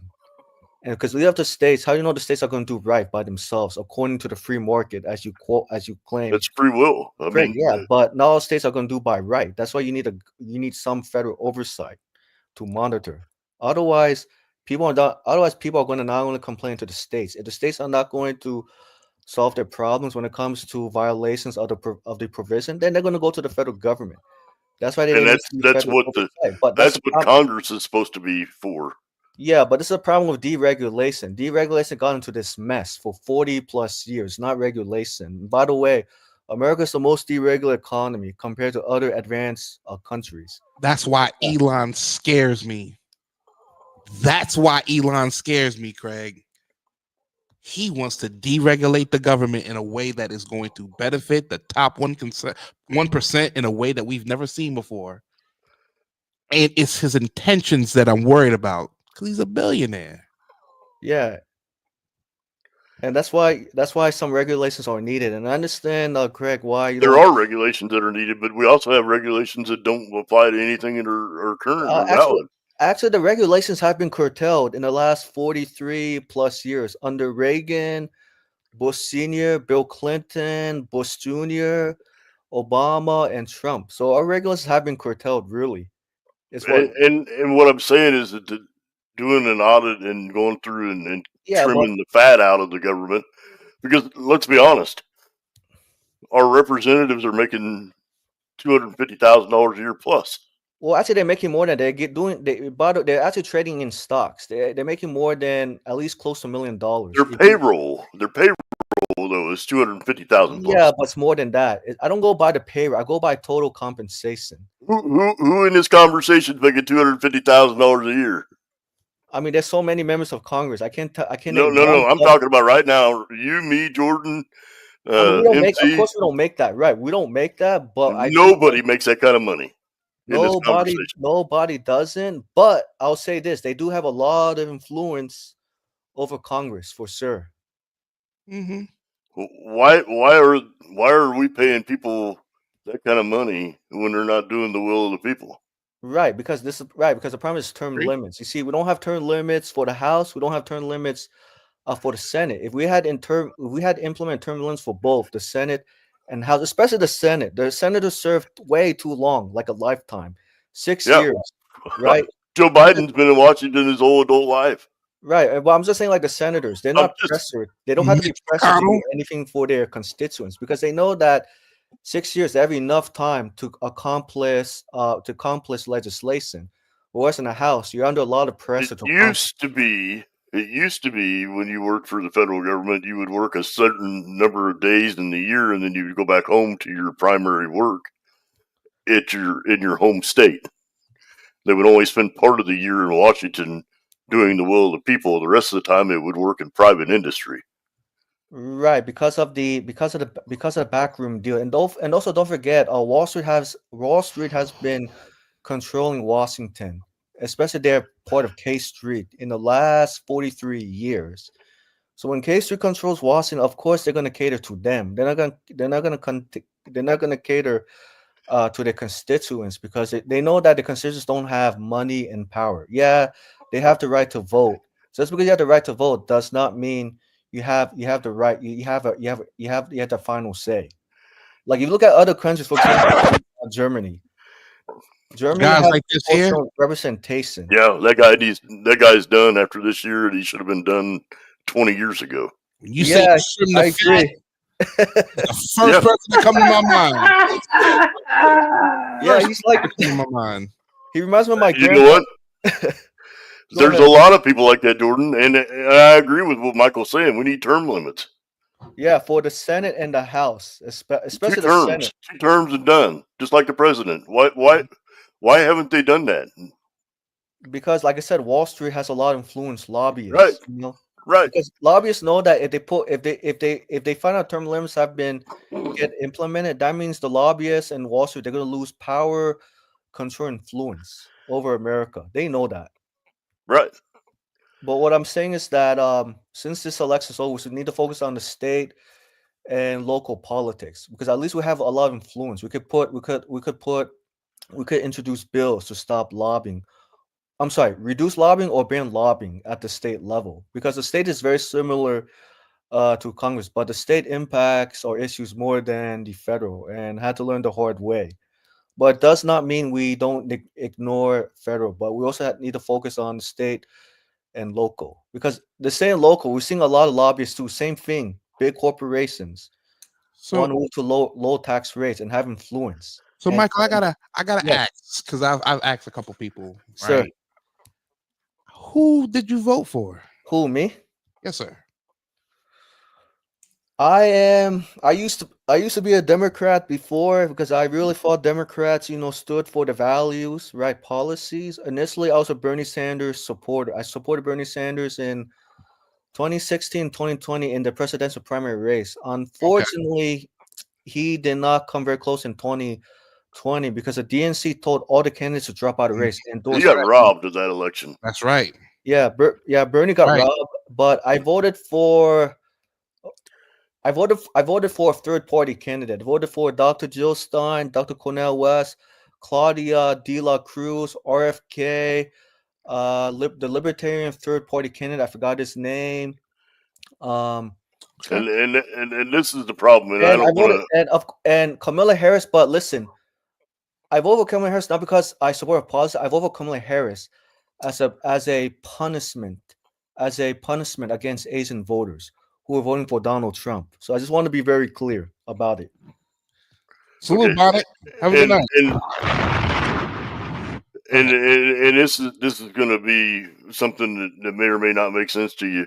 Voting third party candidate in a primary uh, election where you've got Democrat and Republican is just a cancellation of either one of those votes, I because would dis- third party candidates will never make a major election win. I would have to slightly disagree in that, because Who Democrat. is a third party person that has won in an election It in was the last actually 20 probably years? Ross Perot in 1992. He captured 19% of the votes in 19%, 1992. which he didn't win. So I mean, he what didn't it win, did but is if it you took. think about it, but I'm saying retrospectively, if you think about retrospectively, that's pretty impressive.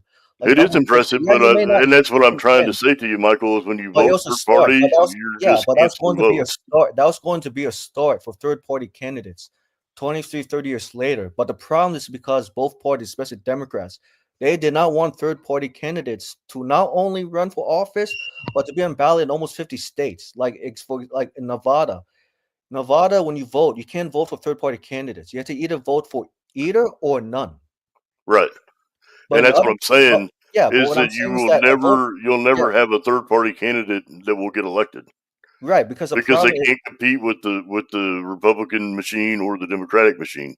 I blame more on the Democrats. The Republicans have no problem with third party candidates. They're okay with Cornel West running as a third party candidate. The problem is the Democrats who have a problem with. They didn't want third party candidates challenging them on electoral level, if not state. Because they understand that there's a lot of policies and there's a lot of thinking that kind of aligns Hmm. with the third party candidates. So yeah, that would take votes ultimately away from Democrats more Right. so Which than Republicans. which which is where which I is mean, it's where not Donald Trump ran when he initially was going to run for president. He was going to run as third party, and he quickly figured out that was not going to be a solution that was going to have a pathway to victory. So he got on the Republican ticket. right. Prior to that, he was a Democrat. Yes, he was a Democrat before. Yes, and prior to that, prior to him joining Republican, did you know he support? Did you know that he used to support universal health care, but then he criticized it once he joined the Republican Party. I He think supported that Hillary I Clinton. think that he was politically ignorant prior to running for president. But let me ask you this: did you vote for him, Craig? I'm pretty sure you did, right? I did. I mean, you understand economic issues, right? Because of gas prices, wages not keeping with inflation. So I'm That's pretty not why I sure. voted for him. That's not why I voted for him. The reason I voted for him is because he had a plan. I mean, I could agree. So I could attest to it. Yeah, I could And agree. you know what? You know what? I think that even though Bernie wasn't running for this Mhm. election, I think Bernie had a plan. You know, I might not have agreed with Bernie's plan, but at least he had ideas of what he could do. Okay. And speaking of Bernie, so what plans did you agree with Bernie Sanders and what plans you did not agree with on economics? We'll leave social issues alone, economically speaking. I don't say that I would disagree with his economics. I just don't think that he has enough. I mean, I'm He looking at doesn't have a good policy. enough understanding of the way that the machine runs. be I honest, don't Craig, did think. you think he was old? Oh, but I'm pretty sure I would say Bernie Sanders had a pretty good understanding of how the machine was running against him because he was speaking a populist message, just like Donald Trump was speaking in populist terms. Agreed. He knew what he was running into, and But he's also he knew the he's money that also. funded Democrats, especially corporations and Wall Street. But Bernie Sanders is also a socialist. So No, that's incorrect. He's actually a democratic socialist, not a pure socialist. We need to get those two terms correct. There's a difference between socialism is still socialism. It looks it's good not on paper, but socialism. it's failing. Democratic, okay. This is the definition of democratic socialism. What I read, what I researched, and what I've researched in other countries. And probably Greg, you might want to study you might probably want to study your parents' country. What part of Europe they came from? Either from Denmark, Sweden, Norway, Germany. Everybody's American with some ancestry. European, African, Asian, Hispanic. And I'll give you an example, a quick example. In Europe, just because yes, the European government has more fund for government programs. It does not make them socialist. It makes them social capitalists because they have private enterprise. They still operate on a free market philosophy. What Bernie Sanders was trying to do with democratic social was that gradually have workers own means of production in a private industry, but don't have the government take over, but gave voices to workers to have a say in their workplace because the management was making decisions for workers. And when management makes decisions above workers, or makes decisions for workers, that means it's not a good decision because it's business as usual behind a closed door. And Whereas socialism is like what government gets involved, needs to nationalize everything 100%. and That's the difference I between. would say this, that the United States, as far as land mass and population, exceeds all of the land mass and population of Europe. Yes, So somewhat it's agree. not the same comparison to what they have in Sweden versus what we have here. Right, but if you also look at the life expectancy inequality, it's much bigger in America than in other countries. But there are other countries that are equivalent to America. Japan has about almost 200 million people. It's almost the same size as the United States. And Japan, when we think of Japan, people always think about Toyotas, anime, gadgets. Okay, that's great, but we also had to look at like what Japan also has, which doesn't get enough attention. Japan has affordable and universal healthcare, and Japanese people don't pay skyrocketing, $20,000 for hospital stay. I've been to Japan, and by the way, I'm Japanese descendant. Just want to let you know, Craig. So I Yeah, know I understand that. right, but if you like I said, if you had visited Canada, I'm pretty sure Canada is pretty close to the United States. You would understand, and I understand everybody cannot afford to travel abroad. Yes, I get it, but it's also good to read abroad to understand, know who you I are. do. I do. I'm pretty sure. What is your European ancestry? You probably like German, Danish, Swedish, Finnish, Norwegian. I'm pretty sure you know your European ancestry. It's a mixture, and I have a mixture of all kinds of ancestry. So I mean, I'm a mutt of an American, so Right, that doesn't really. but everybody's a European American when it came to the United States. The land they Not came to, Black necessarily. Americans. Part of my heritage came from Asia, so Right, but what I'm saying is that America. What I'm just saying that everybody has a foreign ancestry in their lineage. right, and that's what I'm saying. Part of my Yeah. lineage comes from the Middle East. Part of it comes from Asia. Hmm. So it's not really. You can't really pinpoint one country that my ethnic is from, because my DNA is a very rare DNA. Mm-hmm. And although I do have ancestral ties to Europe, I also have Asian, Middle Eastern, and African DNA as well. Right. But yeah, right. But what I'm saying is that you see, as a people, we don't like to learn from other countries. I get it, because we claim that we're superpower. We are the land of the free, but actually, we're not really the land of free. We're more the land of destruction. Because whenever we say working people built this country, working people work hard. Okay, when working people work hard, why do they always get stabbed by management? You see, the problem is that management doesn't care. Management cares about maximizing profits over workers. I would like to Like argue. I 80, would like to 90. argue that, even when you work for yourself, you're getting stabbed. So Right, but when you work for yourself, you have more freedom to make more money. But if you're a worker working for your company, you don't have a lot. You don't. Well, I'm not saying you don't have more freedom to make more money, but you're under more control under management. But when you kind of work when you work for yourself, yeah, it's working for it's going. Yeah, you're probably gonna get. I don't want to say destroyed, but yeah, you're probably gonna get hit hard by government taxes. But at least you have control over your schedule. You don't have to wake up you don't have to like say like for example, oh, I have to wake up early 4 a.m. to get to work at 7 a.m. when you work for somebody. But when you own your own business or your own company, you get to set up your work hours, your own schedule. What I time you know want to open, I'm what well aware because I'm self-employed. But And the IRS takes 53% of my income every year, so this right off the top. 53%, with this 50%, is this the effective tax rate, or is this the statutory tax rate, or this is the average? They take 53%, including my Social Security, my Medicare, my income tax, and all the withholdings. I have to pay 100% of that out of pocket. That's 53% of my check.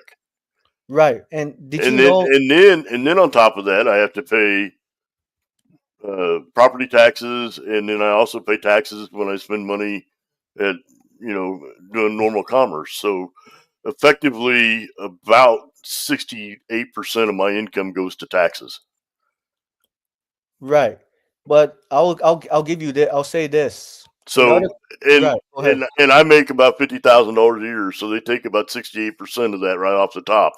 How much money do you think I live on? You probably like less than 50,000, but to understand the tax system, the higher your tax bracket, it does not mean $50,000 is going to be taxed. It's whatever you earn above. Like say for example, you earn 51,000 here hypothetically, right?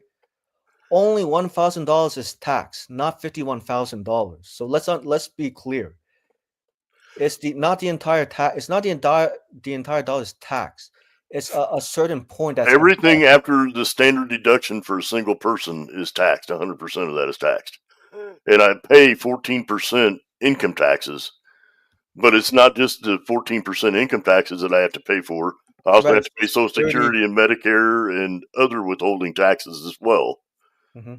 But let me plus ask you, insurance and all that other kind of stuff. So right, add on to it. So you're adding the insurance it's and taxes together. 68% of that $50,000 I don't ever get to see. It goes right out the door. Right. Before I spend $1 at the store or I pay for any housing Mm-hmm. or any of that kind of thing, 68% of that money's gone. Period. Out of that Period. 50,000. see, That's Craig, over half of my check. So it's, I have to live within about $20,000 a $1,000 a year. year. and Craig, you explaining that makes a lot of sense to why you feel the way you feel about the current administration. It It's makes not sense. just the current administration. It's and you know what? I'm happy to pay that because you know what? You have to pay something to have the freedoms that we have. Right. Agreed. But You know, I'll say this: the countries I visited and lived before, citizens who pay higher taxes than we do, they never go bankrupt when it comes to medical debt. But here in America, when we pay higher taxes, and you're right, Craig, we pay taxes on everything: property, sales, so federal. let's go back to that conversation, Michael, because you've missed out on the conversation. We had this conversation the other night, Jordan. Mhm. The Affordable Care Act for me is Sir, another $20,000 a year. right, So if I make $50,000 a year, I'm already giving 68% of it to the government. Period. Before I get any money, and then you take another $20,000 a year out of that, what am I left living on? Like 10,000 probably after that. Not even 10,000. Maybe like 2,000. Right, but you do understand that the taxes we pay is not by the entire amount. It goes by above. If you make above. Right, and that's what I'm saying is that Yeah. I'm spending 68% of my income hmm in payroll expenses, which when you work for a company, hmm you pay half of those liabilities and they pay the other half. And sometimes you only pay a third of it and they pay 2/3. Right. And how much are you paying for your employees' health insurance? I don't have employees. I'm self-employed. Oh, self-employed. Never mind. Sorry. I thought because when you said self-employed, I thought you owned a business. You hired someone to work for you. Nope, Sorry. nope. I work for me. I'm a sole proprietor. Sole proprietor. Just me Got it. by myself. Right. So, But and I'll that's what say I'm saying. right. It's not as easy as what it would look like to certain Mhm. people. But at the same time, I'm fortunate that I can afford to do that. But I've been able to do that because I've worked hard to pay for the ability to do that, and I didn't get any advantages that anybody else got. I've just been smart and learned to live Mhm. within a means that I could afford. Right. So I will say right. Not but Craig, not everybody can be smart, intelligent like you. no, and that's what I was saying to Jordan earlier. You Right. invest time into yourself outside of working for somebody else, and then when you get to a point where you can afford to invest all of your time into you and make that profitable, that's when you make that transition. Right. But But if don't you for- if you yeah. just go to work and you do nothing when you get off work and you don't invest in yourself, then you're gonna never leave that job. It's not that people don't want to invest in themselves. They're tired working 2 jobs every day. I get it. I've been there. Yeah, I've I'm worked sure my you tail understand. off. Right, I'm sure you understand. Right, I get that. But Jordan, I'm sorry, not Jordan. Craig. Not everybody can be like you, sir. Not everybody can, sir. They may have the same work ethic like you, so they have the ability to record. Sir, they have the will to record, but it doesn't mean they have the ability to do it. They don't have the finances, the means. They don't have the intelligence. So you have to look at a case by case, by socioeconomic status. As I stated earlier before, the chances to go from poor to rich is very slim. But Okay, from middle class to rich, you have a better chance because of this how the system was structured, how it was created after slavery, and and this is what I'm gonna say is that I've also been living on my and the own top since I right. was 15 years old. Right, but I'm saying we live in So a different right. We live in a different time, different era. And people at the top, I'm not talking about people who make 250,000 a year, $500,000 a year. I'm talking about people who make $1 million, 2 million, 3 million, billions in trillions a year. They don't pay taxes at all.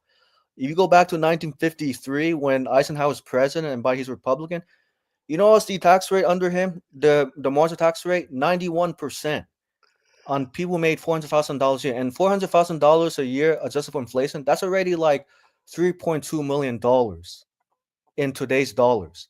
That that the wealth that the really wealthy, like we're talking about the millions and the billions of turns are not paying in taxes. Yeah, they need to be taxed. Those at the top, people who make less than $1 million a year should not be taxed at all. And if we're going to cut their tax rates in half of them. But people who make millions, billions, trillions, no, they need to pay their fair share. they It needs to paid be 99% of the country's taxes. yeah, but they also pay less too because they have a lawyer. They can afford to hire lawyers. They receive deductions, I'm tax gonna breaks. say that anybody that makes less than $100,000 a year doesn't pay taxes anyway. Right, but that's why I said it goes back to what I said. I said that's why those who make less than $1 million pay no taxes. Those who make above $1 million should pay more. They do. They already do. The Yeah, but top those 1% pay 90% of the taxes in the country. yeah, but it's what they reported. But if you look at what they actually pay, if you include the deductions, breaks, they actually pay less. They don't. They They don't. They actually still they have to do. pay capital gains. You Well, I'm can't not get talking. around Yeah, capital gains. but capital gains. They find ways or tax shelters not to report it. Oh, there are other ways they do it, but you see, the problem is that the rich people they don't tell us how they hide their how they use tax shelters to underreport the capital gains or other incomes. Yeah, and you know what? Washington could have fixed that a long time ago, and they won't. Yeah, but And it you doesn't also matter who runs. Bernie Sanders isn't going to change that. or I mean None of them. well, I None of mean, them are Bernie going Sanders, to change right? that. If Bernie, right, I'm saying if Bernie Sanders were president, I know he would have a hard time doing it. But I do know that he'll find ways to raise revenues if he can adjust, if he can fix the broken capital tax system. But he'll definitely add a couple more brackets to the personal income tax brackets. Not sure what the details look like, but I do know he'll add more in a divided Congress. I know he probably can't accomplish 100%, but I know he'll probably accomplish maybe 50% or less. And by the taxes, and by the way, the tax cuts, they have been a problem since 1981 when Reagan came to office, cutting taxes after taxes.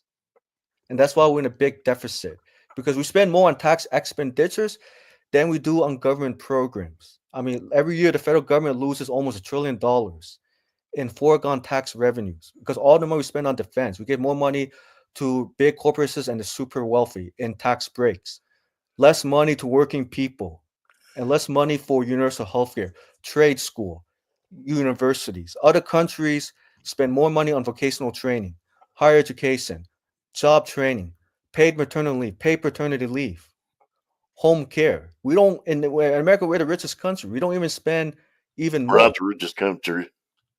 Yeah, you can't say we're the greatest country when we can't We're even not take the care of our own richest people. country.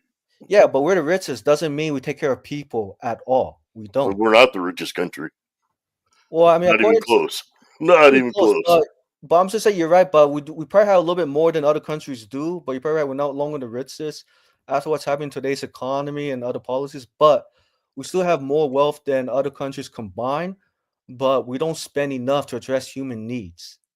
Sir, we have a higher GDP growth than other countries, higher employment, lower unemployment rate. But just because we have positive numbers, it doesn't mean Americans are doing very well because we don't create different categories as people. How happy are you after being fed? Did have your basic needs been met when it comes to food, clothing, healthcare, rent, job training, education? If so, great. Do you feel like after your needs have been met, are you happy? Did you spend time with your family? Did you talk with them? Did you read books to your son? Did you read books to your daughter? Did you teach your son how to cut grass? Like those are kind of things we need to measure, but we don't measure it because the US system is focused on money and numbers. But other countries they look at both. Hey, y'all are talking tonight, man. I hate to cut a conversation short. I know it's getting late. You have to go to work early in the morning, I right? do. I do. I appreciate this so much, Craig. You know my respect for you is through the roof, and you know anything that I you know. tell me to That's talk what to me I'm telling about. you, Jordan. It's not the issues we have as a country are not going away in overnight. They're not going to go away in a year. They're not going to go away in 4 years. You know, as a whole, things are only going to improve the more that people get educated about what they're doing. And I don't agree with all of Michael's stuff, but I know that he's done some research and he's looked into things. So he has some kind of an educated opinion. It may not be the opinions that I agree with, but at least he's taken the time to look into it. And Yeah, I but think that right. you do some research too, Jordan. Oh, absolutely. Unfortunate, We do. unfortunately, we have a lot of negative media out there too. So, and the media is not really necessarily honest. And it doesn't matter which side of that the Mhm. media is on. None I of it's try, really honest. I try to get both sides. You know what I mean? I try to You look have at to it. get a mixture of both, and Absolutely. there's a fine line in the middle of it. Absolutely. Yeah, but there's no middle ground actually, Craig. There's no middle. The middle has been No, compromised because the problems are radical since 1981. It Well, became radical over time, not well, it overnight. Michael, became radical way before that. but Michael, you'll be surprised how many things that Republicans and Democrats actually agree on.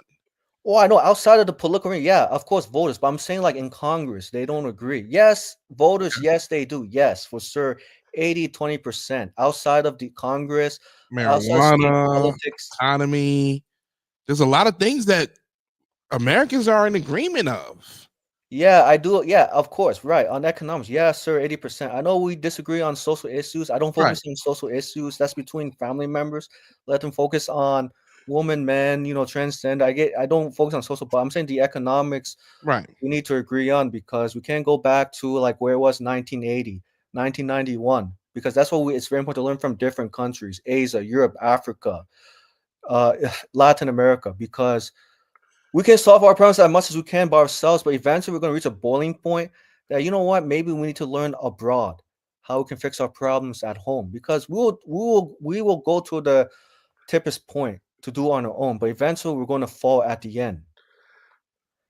And the way I see it, fellas, in T, the people have spoken. Mhm. They wanted Trump back in office. He's back there now. Now we Not just yet, gotta, but he will be. yeah, he Right, will be. 2020, He will. You're right. 2020. You're right. He will be. So I feel like now is the time to really focus in on what we want, what we need to focus on, and we got to hold our elected politicians accountable, including Trump, and including all those people who won the House now, and the people in the Senate. Yeah, but don't forget too, if Trump decides to introduce tax cuts, there needs to be stipulations to make sure that includes a $15 minimum wage increase. Agreed. Because it just can't be tax cut alone and then Agreed. expect companies are going to raise wages. No, because incentives don't work. It has to be stipulations. Agreed. And I think that's where it gets sticky, Michael. It's I them think it does too, stipulations. because I think that the more that you mandate a higher minimum wage, the more problems it becomes economically, because you can't expect somebody that's working at McDonald's is going to have the ability to have earned $30 an hour of wages. I That's not a disagree. $30 an hour wage job. Actually, no, McDonald's can afford. McDonald's sitting on mountains of cash. If you probably paid attention, the CEOs are making $1 million or more. Their workers are working 80 plus hours a week, staying for overtime, making sure the business is functioning fine, but they're not getting paid for overtime. It's called wage theft. Would you want to Well, see and workers laid off, right? honestly, I mean, straight up, would you want overtime. workers? Would you want, let's say, man to man? Would you want a man to provide for his family so his wife does not have to work outside the house? He can be paid a living wage, take care of his daughter, his son, making sure that he can provide food for his wife, so he doesn't have to worry about depending on the government for assistance. Because when you don't raise the wages to 15 at least, it's making him starving to death. That by the time he gets home, he's probably not going to make it by the end of his 20 plus hour shift in one day. Whereas the CEOs at McDonald's, they work less because they're sitting on mountains of cash. They don't have to work every day. They make millions of dollars a year in bonuses. Well, and And studies showed, and let me finish. Studies showed that when companies raise wages, it creates a lot of jobs because it builds on consumer demand. Because if consumers don't have money, business can't survive. If there's no demand, that means there's no business. Without business, you don't have consumers. Without consumers, you don't have business. Because maybe when consumers spend more money, it adds to the pockets of business, and business have more money to create ideas, come up with different products. And when working man is getting government assistance, it's costing the government a lot of money, taxpayers some money. Especially that money is going towards the CEO's pockets by not paying his workers a living wage, especially a man, to take care of his family. So his wife does not have to work one job to supplement her husband's income. Mm. And I want to pause you. I want to pause you there for a minute, because McDonald's is a franchise business. Yeah, but it's also owned by corporations too. It's part of Wall Street. It's corporations owned. A lot of It's workers. a publicly traded franchise business. So but for small, I can understand for small business they can't afford to pay the workers higher wages because of their profit margins. I get that, but for McDonald's, no, McDonald's has a lot of cash, sitting on mountains of cash, straight, paying shareholders. When they can afford to pay shareholders a lot of money, that means they can afford to raise their workers' pay. So workers don't have to work two jobs, not spend quality time with family. Isn't why we emphasize family in America? Because family's supposed to teach values, right? But when you're having a man to work two jobs, he's not seeing his son every day. And his son's asking dad, Mom, where's daddy? How come daddy's not home? I wanted daddy to take me to a baseball game, read to me, or teach me how to cut grass, or teach me how to, I don't know, how to play football. Luchi, though, is that McDonald's is an entry level job. Yeah, And but it's you not work, intended for but the entry level workers are making their CEOs rich and wealthy. Do you think the CEOs want to work in the kitchen, get grease over their suit jackets? No, they want workers to do it because they know workers, they make money for them. Without workers, McDonald's can't succeed. And And Greg, McDonald's workers are underappreciated for the hard work they put in every day, 20 plus hours. And they can't, and not just only McDonald's workers, but other blue collar workers, service workers. They don't have a lot, they're not spending enough time with family. that's exactly what I was going to say, want Michael. to leave. Forget about the fast food workers for just 1 second. Respect to them. I mean, even people in the call center industry. Yes. Kind of the same thing. I mean, these presidents, these CEOs making these extravagant amount of money, bonuses, but it's not coming to the workers. I'm living proof of it. What do you make an hour working at a call center? Well, what I was working previous, I don't work in a call center anymore, but what I was previously working in a call center, I was making $9 an hour at first. And this was And what then, year? I'm sorry? This was in like 2009 or before This was in 2009? 2013. 2013. From 2013 to 2016, I made $9 an hour with a possibility of making $360 in bonuses. And keep in mind, I had to work my ass off of that bonus. Right. In 2016, they upped it to $11 an hour, but here's what they did, and figure it out. I got $9 an hour before, making $360 as a possible bonus. Years later, they said, okay, you can make $11 an hour, but you can only get $180 in bonus. See what happened? All they did was cut the bonus in half and gave us half of that, and said, now you can look for the rest. That's not a true raise. No. No, but also, yeah, right. But you also had a, but you also, and this is the issue with minimum wage. The higher the minimum wage is across the board, the lower the value of that wage is, because it buys less. I was Because it making buys less. $9 in the call center in 1997. But let me ask, okay, damn. You know, you're right. It's bad. $9 an hour to talk to people all you day. can't afford it. Yeah, you can't afford like one bedroom, $9 an hour. No, not at all. My first job, I made $3.15 an hour at. And what year was that, Craig? You say you made back in the 80s, $3.15 an hour. So I mean, that was reasonable back then, but today it's not. $3.50. And that's what I'm saying. If you keep inflating the minimum wage, the cost of everything goes up. So you're not really increasing the minimum wage. You're just increasing the number. It's not increasing what the buying power of that wage is. But is that due to corporate greed, though, Craig? That No, thing it's not. It's not, because they're going to offset that. They're offsetting the money. Offset of increased costs. This is a prime example. I had 4 employees back in 2020. To pay workman's comp insurance on those 4 employees was $16,000 a quarter. For 4 people, just the workman's comp insurance was $16,000 a quarter. Yeah. To employ 4 employees for a year was $98,000 in payroll cost. Yeah. So it's easy to say that we want to just blanket just raise minimum wage, but that isn't the only expense that goes in with each employer for an employee. There are other expenses for an employee that the employers have to take on that are extremely expensive. And that's what I say, when you start raising the wage amount, it amplifies everything else that has to be an expense. Right, but also but here's a problem with that. The problem is that the minimum wage has not been adjusted for inflation. If minimum wage had been adjusted for inflation, it would have kept a cost with expenses already. But the problem is it's not, because the minimum wage is just increased by $1. That's the problem. The problem is that the minimum wage has approached the levels of skilled wages. Yeah, and there's a wage inequality between skilled wages and minimum wage, and that's where you get into with the call center wages. That becomes an issue because you can go to McDonald's now and you can make $8 an hour. You can work at a call center, which is 3 times more stressful than flipping burgers. Yeah. And you've experienced that, T. You've experienced that working at a call center. Oh yeah. Those jobs are high stress jobs. I never got that kind of treatment at McDonald's. I'm just saying. I work both jobs.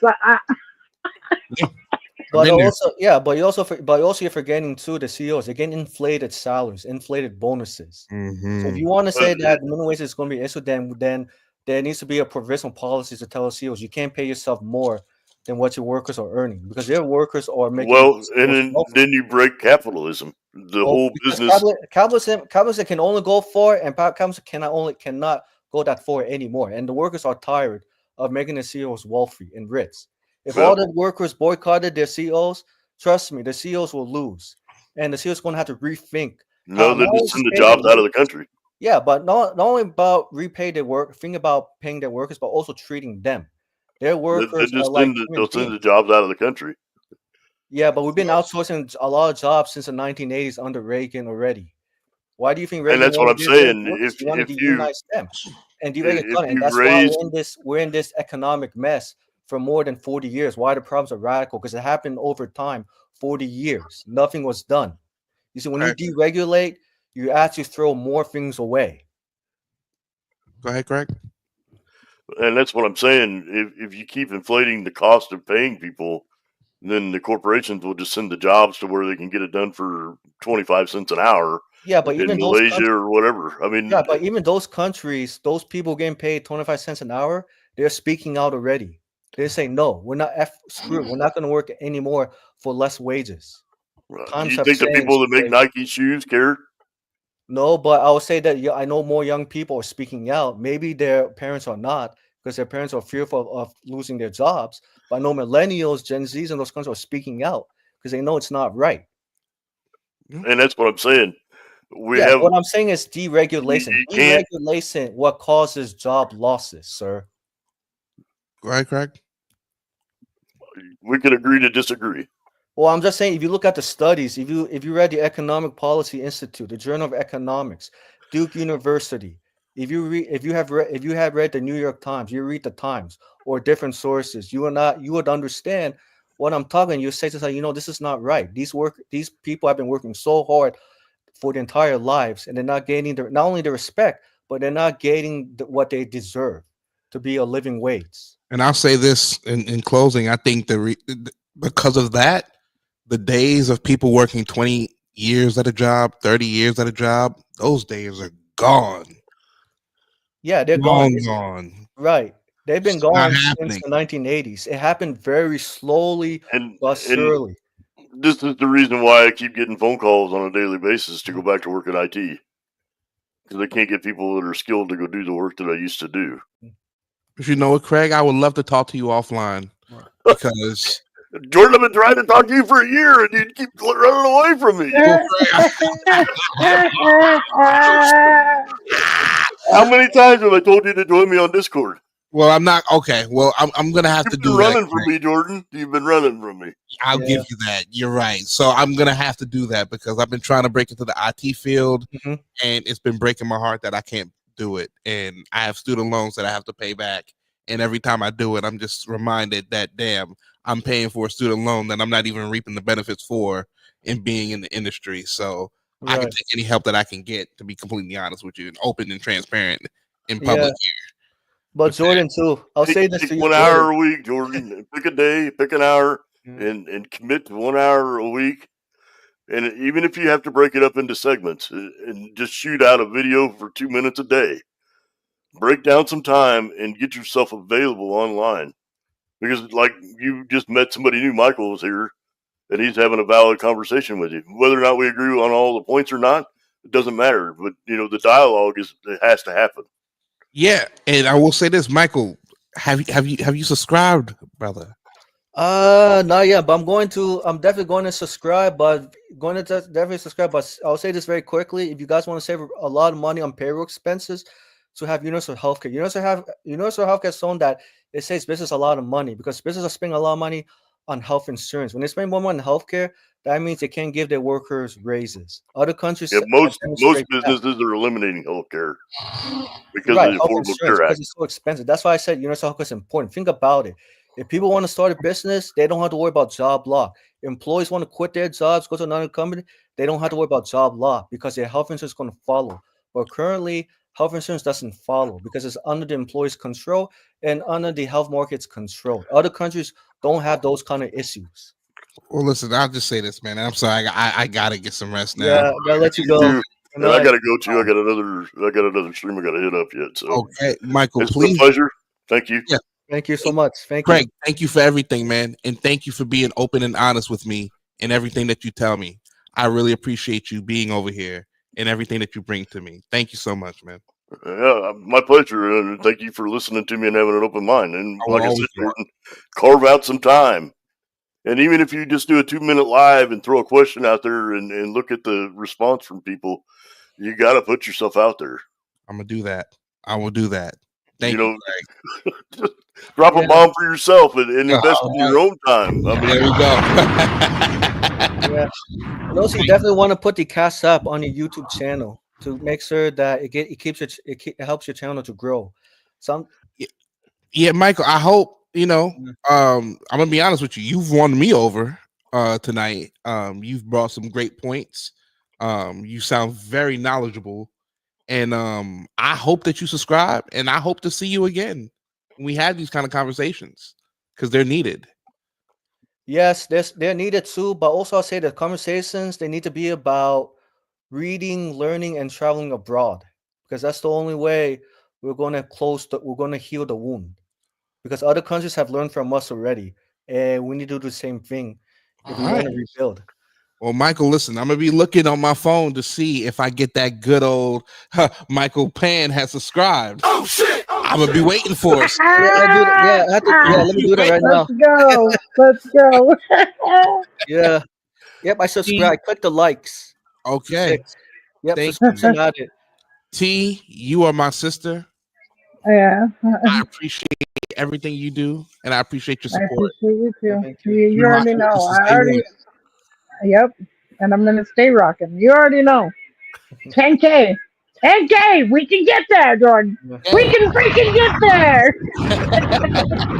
you just got to get plugged in, dude. Like I said, you got to do it. You're going to have to dedicate some time. And even if it's a 2 minute a day, hey, this is on my mind. What do you think? Mhm. Yeah. Something. You got to put some kind of content out there in front of people and get Okay. engaged. You know what I'm saying?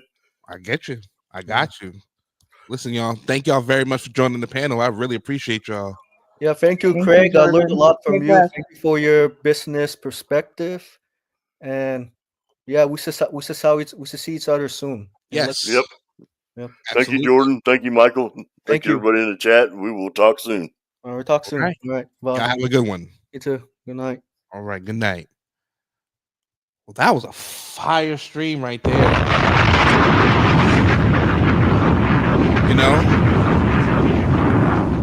Met somebody new,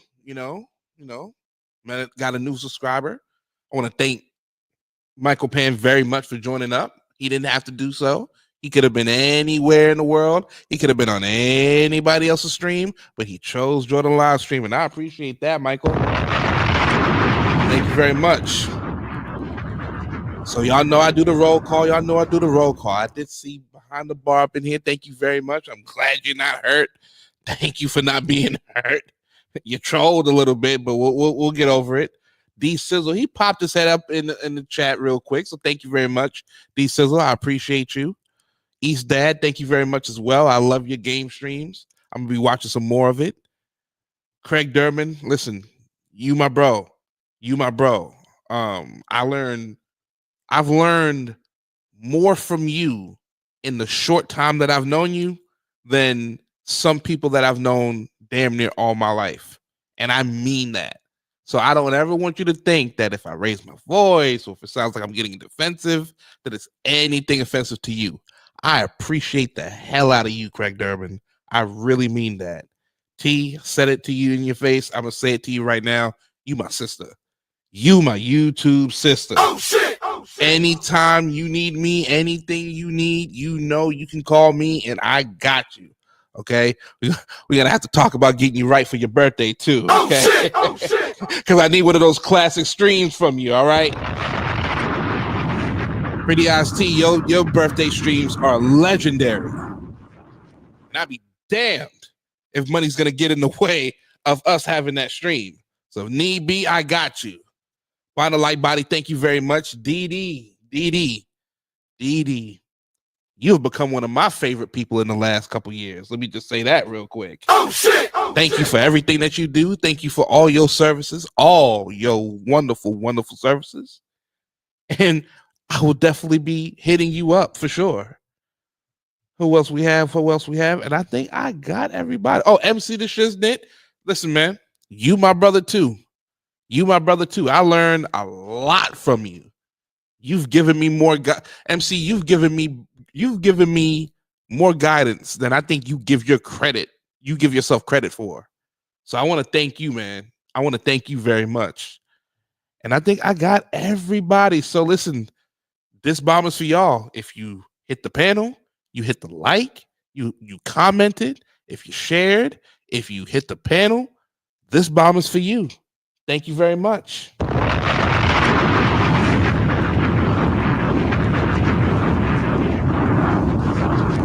Hey, listen, T, we'll get you right for your birthday. All right? We got you. Listen, man, I'm signing out. Thank y'all very much. I will be back Wednesday. Let's have a fun stream Wednesday. All right, y'all. Till next time, y'all have a good night, or have a good morning, or have a good afternoon, or have a good evening. Yes, I got that from Lady La. Y'all have a good one. Peace.